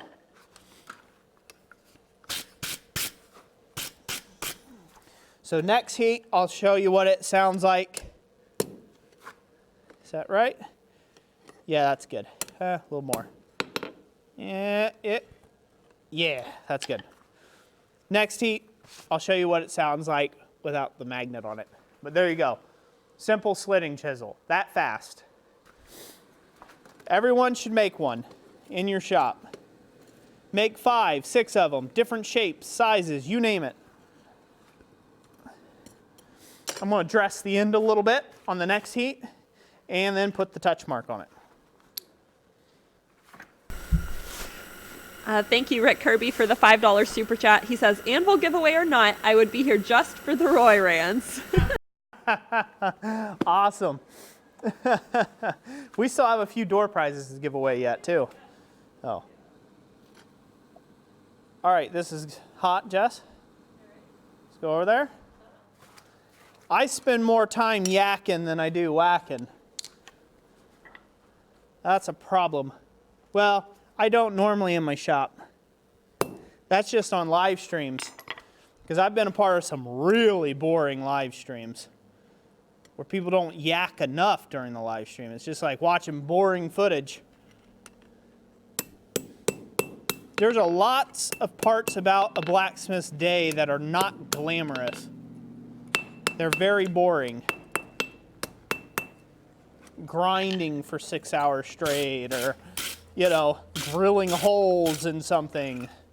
There's just lots of things like that. They're just boring as can be.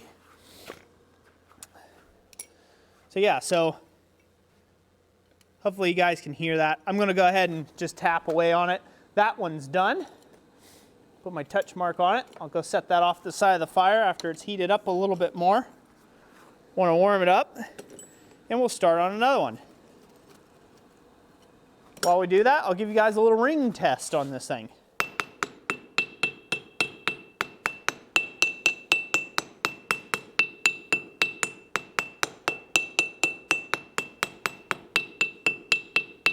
No. Did you have a magnet or not on it? I did. Now, this doesn't ring, this thing rang like a bell before I secured it to the stump. So it did have a very high pitch, very annoying ring, but I siliconed it on the feet, and then these are really anchoring this thing down tight. Again, I have a whole video coming up on how to mount this anvil to kill a lot of the ring, and that killed a lot of the ring, but you can still hear that high ping.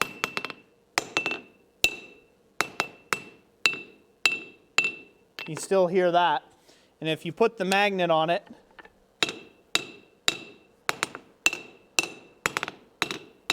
it kills all of that extra high pitch ring. So I like doing that.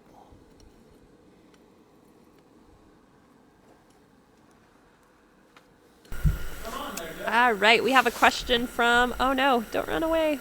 It just scrolls on me. It comes from Gonzo Mediocre, who says, our coal prices just went up 400%. I'm considering getting an electric induction forge. Have you ever used one of those, and do you recommend them? So I have not. I've seen a lot of different, I've seen people have induction forges before. Most notably, a guy that has quite a few videos on it is EJ Anvil. You can search him here on YouTube. I think it's like Edge of the Anvil or something, but it's an E and a J and then an anvil after it, or forge or anvil or something like that, forge and anvil. Just type that into the search bar. And he has an induction forge on YouTube that he uses. He's got a little basement shop. And in that basement shop, he uses the one of those cheap induction forges that you find on eBay. And to pretty great effect. So, I mean, he uses them quite well. I do plan on getting an induction forge at some time, just so I can play with it. Because I've just never played on one, and I'd like to. Here in the States, however, the coal and the stuff like that is a lot cheaper. Coal and metallurgical coke and things like that is a lot cheaper to work with here, so we don't have that problem. I don't foresee a change to induction happening here in the States for probably at least another 10 years or so to come, but that's just a guesstimate. We go over to the anvil, please. All right, so we'll take without the magnet. This one we're just going to forge a 1/4 inch square punch.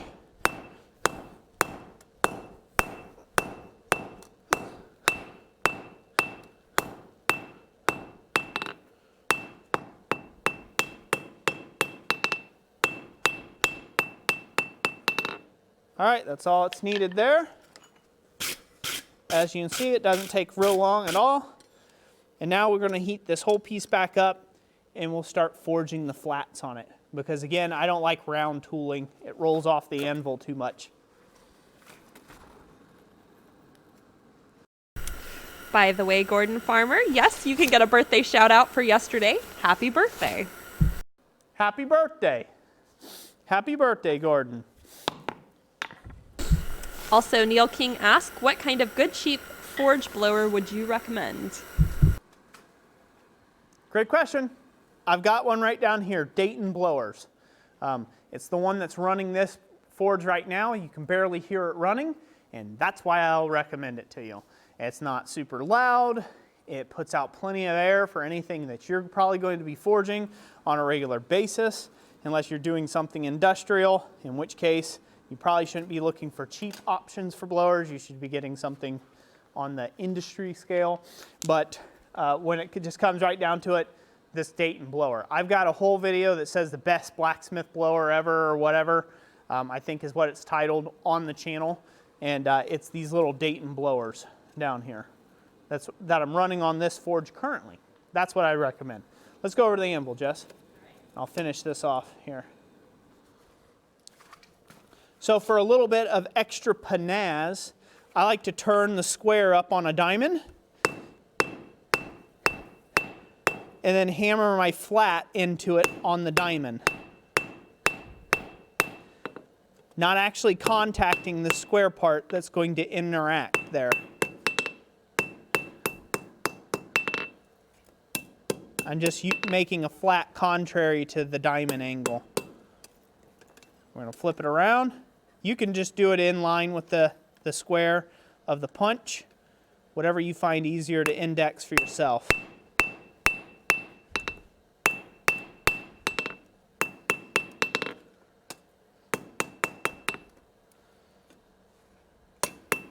And that's basically it. So now all I've got to do is heat it up one more time, put a little punch on the end for my touch mark, and that one's done. Pretty simple, huh? Yep. But yeah, I'm definitely going to go back to using the magnet. I don't like that extra little bit of dink that I get there. We're good and hot. As you can see, it lays nice and flat on the anvil. No chasing it around or nothing like that. Put in your punch mark. Grip it.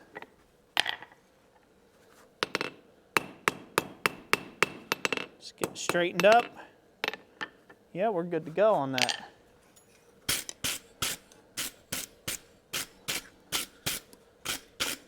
And you may be asking, why aren't you dressing the ends, Roy? And that's just because it's just going to get ground. It's easier to grind it than spend all this time fiddling with the end forging it. So that one's done.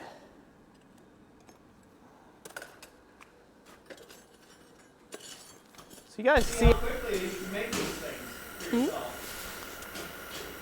Hammer Time New York, aka Mark, says, what size stock are you using for these? I believe it's 3/8 inch round. That's what I believe the size is. I'm pretty sure it's 3/8 inch round. Let me grab my tape measure. I'll check it for you. Yeah, it's 3/8. 3/8 or 9.5 mil, 10 mil round. Great question. Unless you have comments that you need to get to. Just one other one. I believe it was from Fox Run Forge, who asked if you harden your hardy tools. Okay, Fox Run Forge, yes. I harden a lot of my hardy tools, but I draw them back quite a bit in temper because I'm looking for a tough tool. You don't have to harden them, but they do last up to surface abrasion a little bit better. If you're talking about a hot working tool, eventually it's going to lose its temper and you're just subjected to whatever the tool steel is, its capability of resisting hot work being done on it. or it's abrasion, natural abrasion resistance without any hardening or tempering done to it. But ideally, what you're looking for in a hardy tool is tough. You want it to be tough, not hard. You want it to be tough. If you're ever in doubt about something, say it's a mystery steel that you're working with, you think it's 5160, you think it's 4140, you think it's 1095 or 1075 or whatever, you should probably do some testing on it to see what it hardens in or it doesn't. And if you are really not sure, even after you test it and stuff, of your abilities with it, leave it as forged. It is better for a tool to bend than break. It's better for a tool to dent than shatter or chip. So again, you're looking for toughness in blacksmithing tools, not hardness. Hardness is kind of a myth of blacksmithing. You're really not looking for stuff that is glass hard, because everything in our trade that we usually do is hitting something, and that's the last thing you do to stuff that's super hard. That's the last thing you do. You hit stuff that has a temper to it, or you hit stuff that is really tough and can take a lot of abuse or beating. So ideally, that's what you want, is a nice tough tool, not a super hard tool. And it's one of those safety concerns as well. It's a safety thing. If you have a super hard tool and it might go great and you might use it for a great many times, it does fine, but then all of a sudden there's that one time where you have somebody working with you and there's a missed hammer blow, a glance or something like that, and the thing shatters and throws a shard of metal through you or the person you're working with, or maybe a bystander at a fair or street fest, or who knows what you're into at that point in time. And so in that case, again, go for the tough tool or the untreated tool if you're working with mystery steels. The best thing to do is work with known steel, but that is not always the case. I've worked with mystery steel for most of my career, and like most blacksmiths over, I don't know, since forever have done, you just do your own testing on that particular bar of steel, and that's what treatment you do for future tooling when it comes to it. It doesn't have to be rocket science, although there's some people that they get into the rocket science and the metallurgy portion of blacksmithing more than they are blacksmiths. So, which is fine. Do whatever, tickles your fancy. Yeah, at the end of the day, there's people in third world countries blacksmithing, and I'm pretty sure they don't have, metallurgical degrees or anything. They're just cutting out a living for themselves and making good, useful tools through experience working that way. Slower way of getting it done, especially if the knowledge is out there that you can click at the click of a keyboard. But again, not all knowledge is good knowledge or stuff that you want. So, enough of me rambling there. Let's give away some of these gift certificates here. Do we want to go down to Helga? Yes, we do. All righty. So we're going to go down to Helga. We are going to give away one of these $50 gift certificates here that you can redeem over at the website. The link for that's down in the description down below, along with the contact info. So make sure you do that. We'll give one of these away. And we're going to draw. So if you want that, go ahead and start commenting now.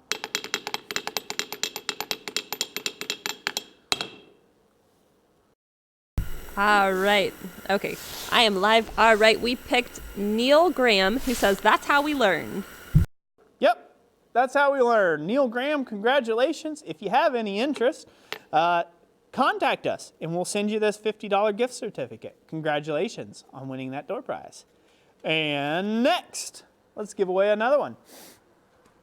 So the next one is redeemable for the Blacksmith Cheat Sheet ebook. For one lucky winner here in the stream. So start commenting if this is something you're interested in.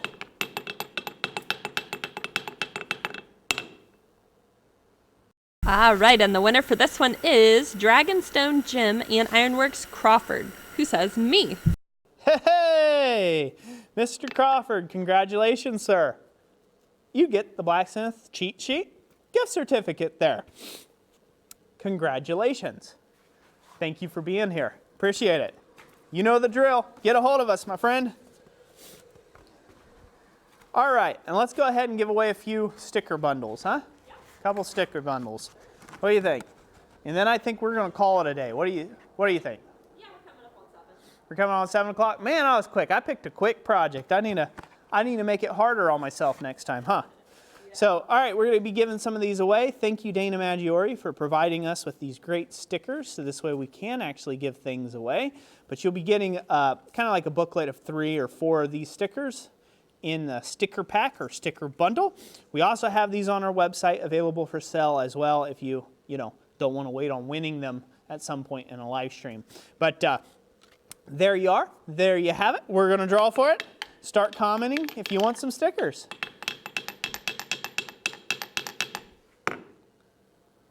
All right, this one goes to Mitch McDaniel, who says, send me a sticker for my blacksmithing instructor.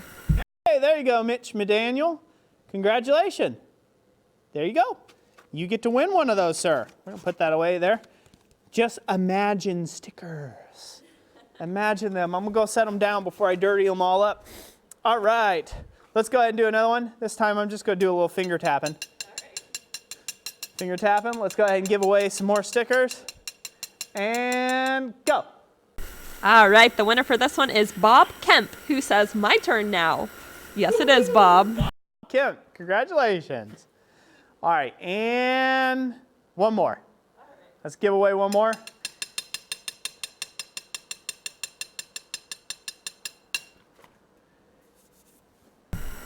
All right, this one goes to Robert Badgett, who says, me. Congratulations, Robert Badgett. Congratulations to all the winners in tonight's stream. Thank you for being here. Thank you for being a part of the stream. We do greatly appreciate each and every last one of you that have showed up, decided to give us some of your time. Really can't say thank you enough. Thank you. And I greatly appreciate you. And yeah, just thank you to everyone who super chatted. Your names will be added to that list, that pre-roll. As you guys know, we will make sure that we do that by the next live stream. Don't forget, it's in 2 weeks, right? So it'll be the very last live stream of the month of January. We will be doing a special live stream where we sit down with Jess, and she's going to be doing some enamelings. She'll be doing some glass enameling on copper, making some pendants, and who knows what else. I don't know what she's going to be making. I say pendants just because it's an easy thing that I've seen her make. So I don't know what she'll make, but you definitely want to be there to check that process out. She's really good at explaining it in detail what she's doing and things like that. So it's really neat. It's kind of just like one of those things that you think is a lot of mystery around it, but it's super easy to do, and you can really like elevate some of your artwork out there. So definitely worthwhile thing to pick up. Skill set for sure, huh, hun? Exactly. So again, thank you all for being here. Thank you to all of our super chatters. Thank you for everyone who has supported us on a regular basis here at Christ Center Ironworks for all the years that we have been doing this now. This 2020 is shaping up to be quite awesome. I'm really looking forward to it. I'm looking forward to giving away, again, 12 anvils all year. Well, 11 and counting now. We gave away the 12th anvil already, so hopefully that'll work out and we can get that shipped out right away, and that'll be good. And then who knows what types of awesome tooling I'm going to come up with to give away as well. I hope to keep amping it up, keep leveling this up as the year goes along. We will be back to a regular forging live stream. I will say that again, we will be back to another regular forging live stream after Jessica's enameling live stream, and we'll have some more door prizes and some more giveaway items there. And you never know, we might give away the anvil for February's anvil in that live stream, or we might give it away in the other one. You just won't know. You'll have to be there. That's kind of how we're going to do it. We're slick like that. Slick Rick. we're slippery like eels like that. So again, thank you guys. Thank you all for being here. And is there anything else, Jessica? Any other further ado? Yes, there's a little more ado. There's a little more ado. I wanted to say thank you to Doe Creek Forge for the $2 super chat about 20 minutes ago. That was towards more Roy rants. Got to fund the Roy rants. And also, Graham, thank you for the $2 Australian super chat. We're glad you made it to our stream to join us. And he said, add him to the super chat list. Graham, thank you. Thank you for being here. So make sure he gets added. Was he part, he super chatted last live stream, didn't he? Was he on the list? I think it's the one before. It's the one before last? Okay, we will make sure we get you on that list, sir. Thank you. Thank you all very much. Thank you, Doe Creek Forge, again. Sorry if we missed it. It gets quite busy in the streams, and we will try to get around to each and every last one of you. And if you've super chatted and you didn't get your question answered, let us know. Say, hey, you didn't answer my question. Or the community, let us know. And that way we can make it right, and we can do that, definitely. Because that's ultimately what we're here for. I'm here to teach, here to instruct. I enjoy doing that. And I don't always get it right, but I do my best. I do my best. And I greatly appreciate it. And Roy rants, definitely. We got to have more Roy rants, right? There was a comment earlier about a Roy rant compilation for couch potatoes to watch. So that was pretty hilarious. Well, that'd be an interesting video, that's for sure. So, yeah, I guess here, we'll spurn off into a little Roy rant here. It's not really much of a rant, but it's just kind of like a lot of the stuff that I look at things not from a pop culture opinion, if you will. And right now, blacksmithing is very much pop culture. So a lot of the old wives' tales, a lot of the old stuff, I was told originally when I was looking at forge welding that sometimes blacksmiths can forge weld, sometimes they can't. It just depends on the day. And just that could be a whole rant itself. But just that at the beginning of my time starting forging, I didn't know any better. So I believed that, man. I believed that literally there was just days where you would never be able to make a forge weld stick, no matter what you did. And when you start thinking about that logically, then that means that there was just days when chain factories in England that were producing chains and hardwares for ships were just barely, I don't know what, linking stuff together without welding it, not making forge welds. That just doesn't make sense, right? So forge welding is very much a portion of industry. And so logically it would say, then that old wives' tales, just some days you can forge weld, some days you can't. That's just incorrect. It's nonsense. You either can forge weld or you can't forge weld, and there's a diagnosable amount of steps that you can go through to figure out why it is that a forge weld's not sticking, or why it is that it is sticking, or what you did to do there. There's a logical progression of steps and forging steps to that. It's not just, today I got lucky. No, that's not how that is. But I was told that very early on. And so again, now it's kind of that pop culture thing. Now with the internet, a lot of you think the internet's been around forever. It has not, but especially not in the blacksmithing side of things. Okay, now it's a very pop culture thing to do blacksmithing. It's very hip or cool or whatever now. And we're taking those old wives' tales and we're preaching them as facts. Same thing like anvil ring. A lot of people say, I had a guy tell me that the mass has nothing to do with it bouncing an anvil. I don't know. Physics, I guess, don't apply in that world because, yes, it does. There is a clear difference, trust me, between hitting on a 66-pound anvil and hitting on a 465-pound anvil, the way the kinetic energy moves through a piece, the way the potential energy is stored up, and the way things move. And there is a definable difference, trust me, a definable difference if you're forging on a dirt floor in your shop, a concrete floor in your shop, wood floor in your shop, whatever floor in your shop. Different materials under your anvil will affect the rebound, the ring, the tone of that ring. It will affect the performance of the hammer on the particular anvil in itself. But you'll hear stories of, oh, well, you got to check it with a ball bearing. That's one of those rant videos that I put out there to see if it's a good anvil. I'll leave you all with this story.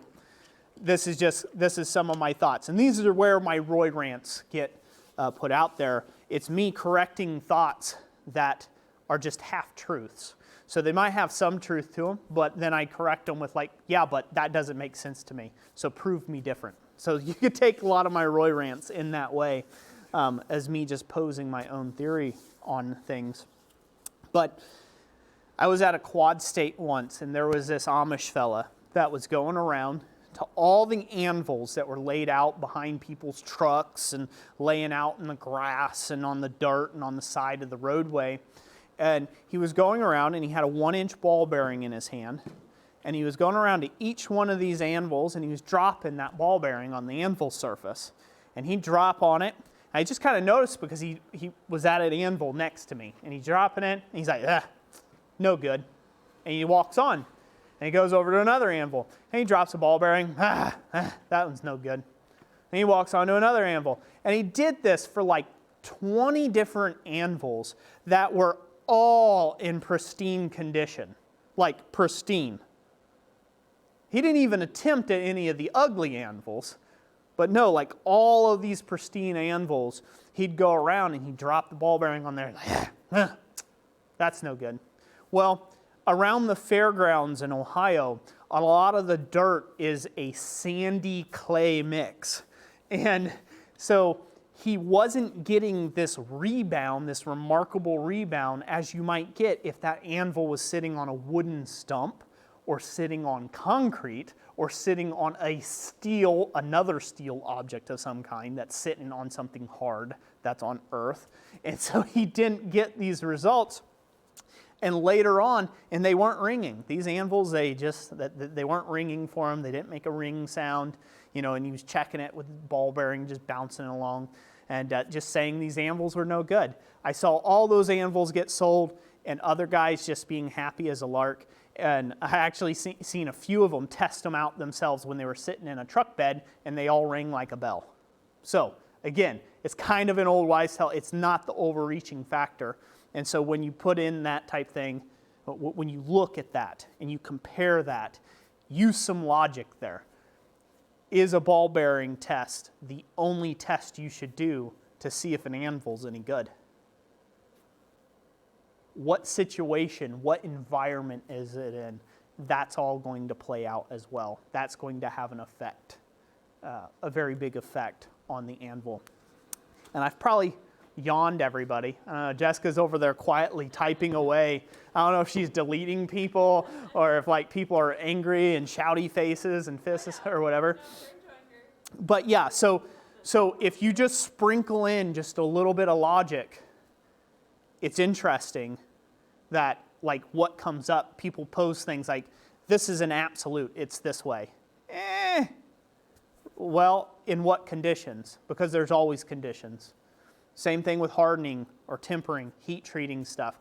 I have a slitting chisel that I use to this day that a mentor of mine and great friend and my original landlord, a guy took a shot on an 18-year-old kid that was getting married and needed a home to stay in. Wonderful man. He heat treated a slitting chisel for me. I still have it today, and he did it using a piece of pine. He didn't, he wasn't crazy, didn't use temper colors. And he just told me kind of his method that he found that works with coil spring to heat treat it using a piece of pine. And it worked. And it's still held up all the way till now, many, many years, over a decade later. And again, that's one of those things. This is like nails on chalk for a lot of knife makers out there and a lot of tooling specialists and tooling die guys and the people who get into the metallurgy and the science. And you could say, well, he was just lucky. And maybe he was.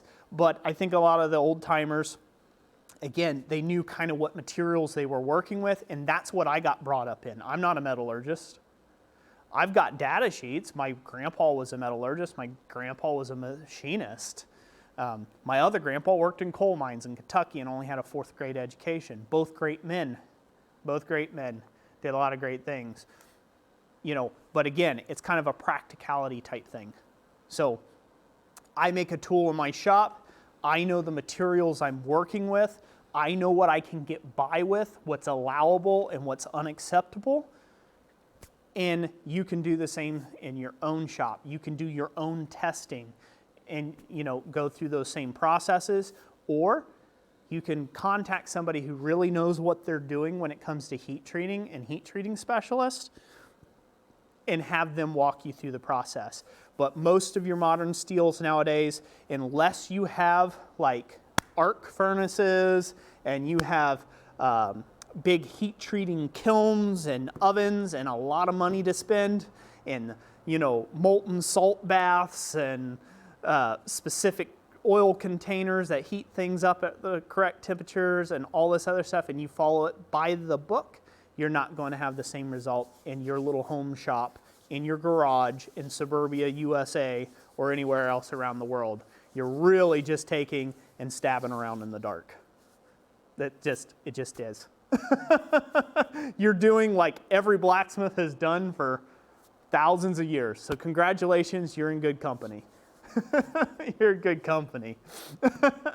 So anyways, yeah, so Roy rants. That's a little bit of an illustration of what a Roy rant is. Everyone can refute me. It's my own opinion. Prove me wrong. Video evidence is golden. Send me your video evidence of where I'm wrong.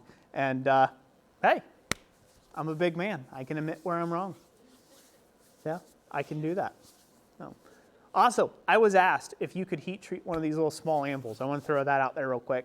And then my toes are frozen solid in these steel toe boots, so I'm going to like quit here very soon. But somebody asked me if you could take in one of these 66-pound anvils, if you could re-harden them or reheat treat them. I personally don't feel that it's worth it, but yes, you can. All you have to do is get the surface hot enough, and then you're going to have to quench it in some way. What the thing's made of, your guess is as good as mine. I do have some testing equipment coming here in the mail in the next few weeks that I should be able to start testing these anvils and kind of figuring out what they're made of, what they're comprised of, how hard they are, things like that. So there's going to be a lot of really cool information coming out on the channel, so you'll want to check that out around these anvils, because if you don't know, why should you spend $100, right, to find out? I've already spent the money, and I might as well throw it out there for good, usable information for people. So if you're making that buying choice, you don't have to buy something and buy something in error for your own personal needs. But yeah, you would have to find out what the thing is made of, and then you would have to bring it up to whatever the temperatures are recommended, and then obviously go through the heat treating process. I don't know what these anvils are made of, what they're cast of. I do know, however, they are cast steel. They are not cast iron. They are a cast steel anvil. Several people have said that mine might be defective because it's softer, where some of theirs are like glass hard. Like they will literally dent your hammer if you hammer on them. If you miss a blow, it'll dent your hammer, not the anvil. I don't know that for a fact. And I imagine from the manufacturer, their standards for the price point are a bit sloppy. But the main point is, it's a really good, clean anvil. It's a good-looking anvil when you get it. It has its downsides, but nothing that can't be fixed with a flat disc.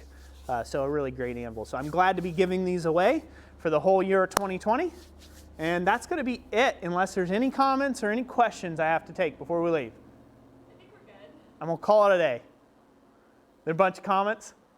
Oh, just people coming in last minute. There's a few people that said they just got notified by YouTube. And again, like, it seems like every live stream that's the case.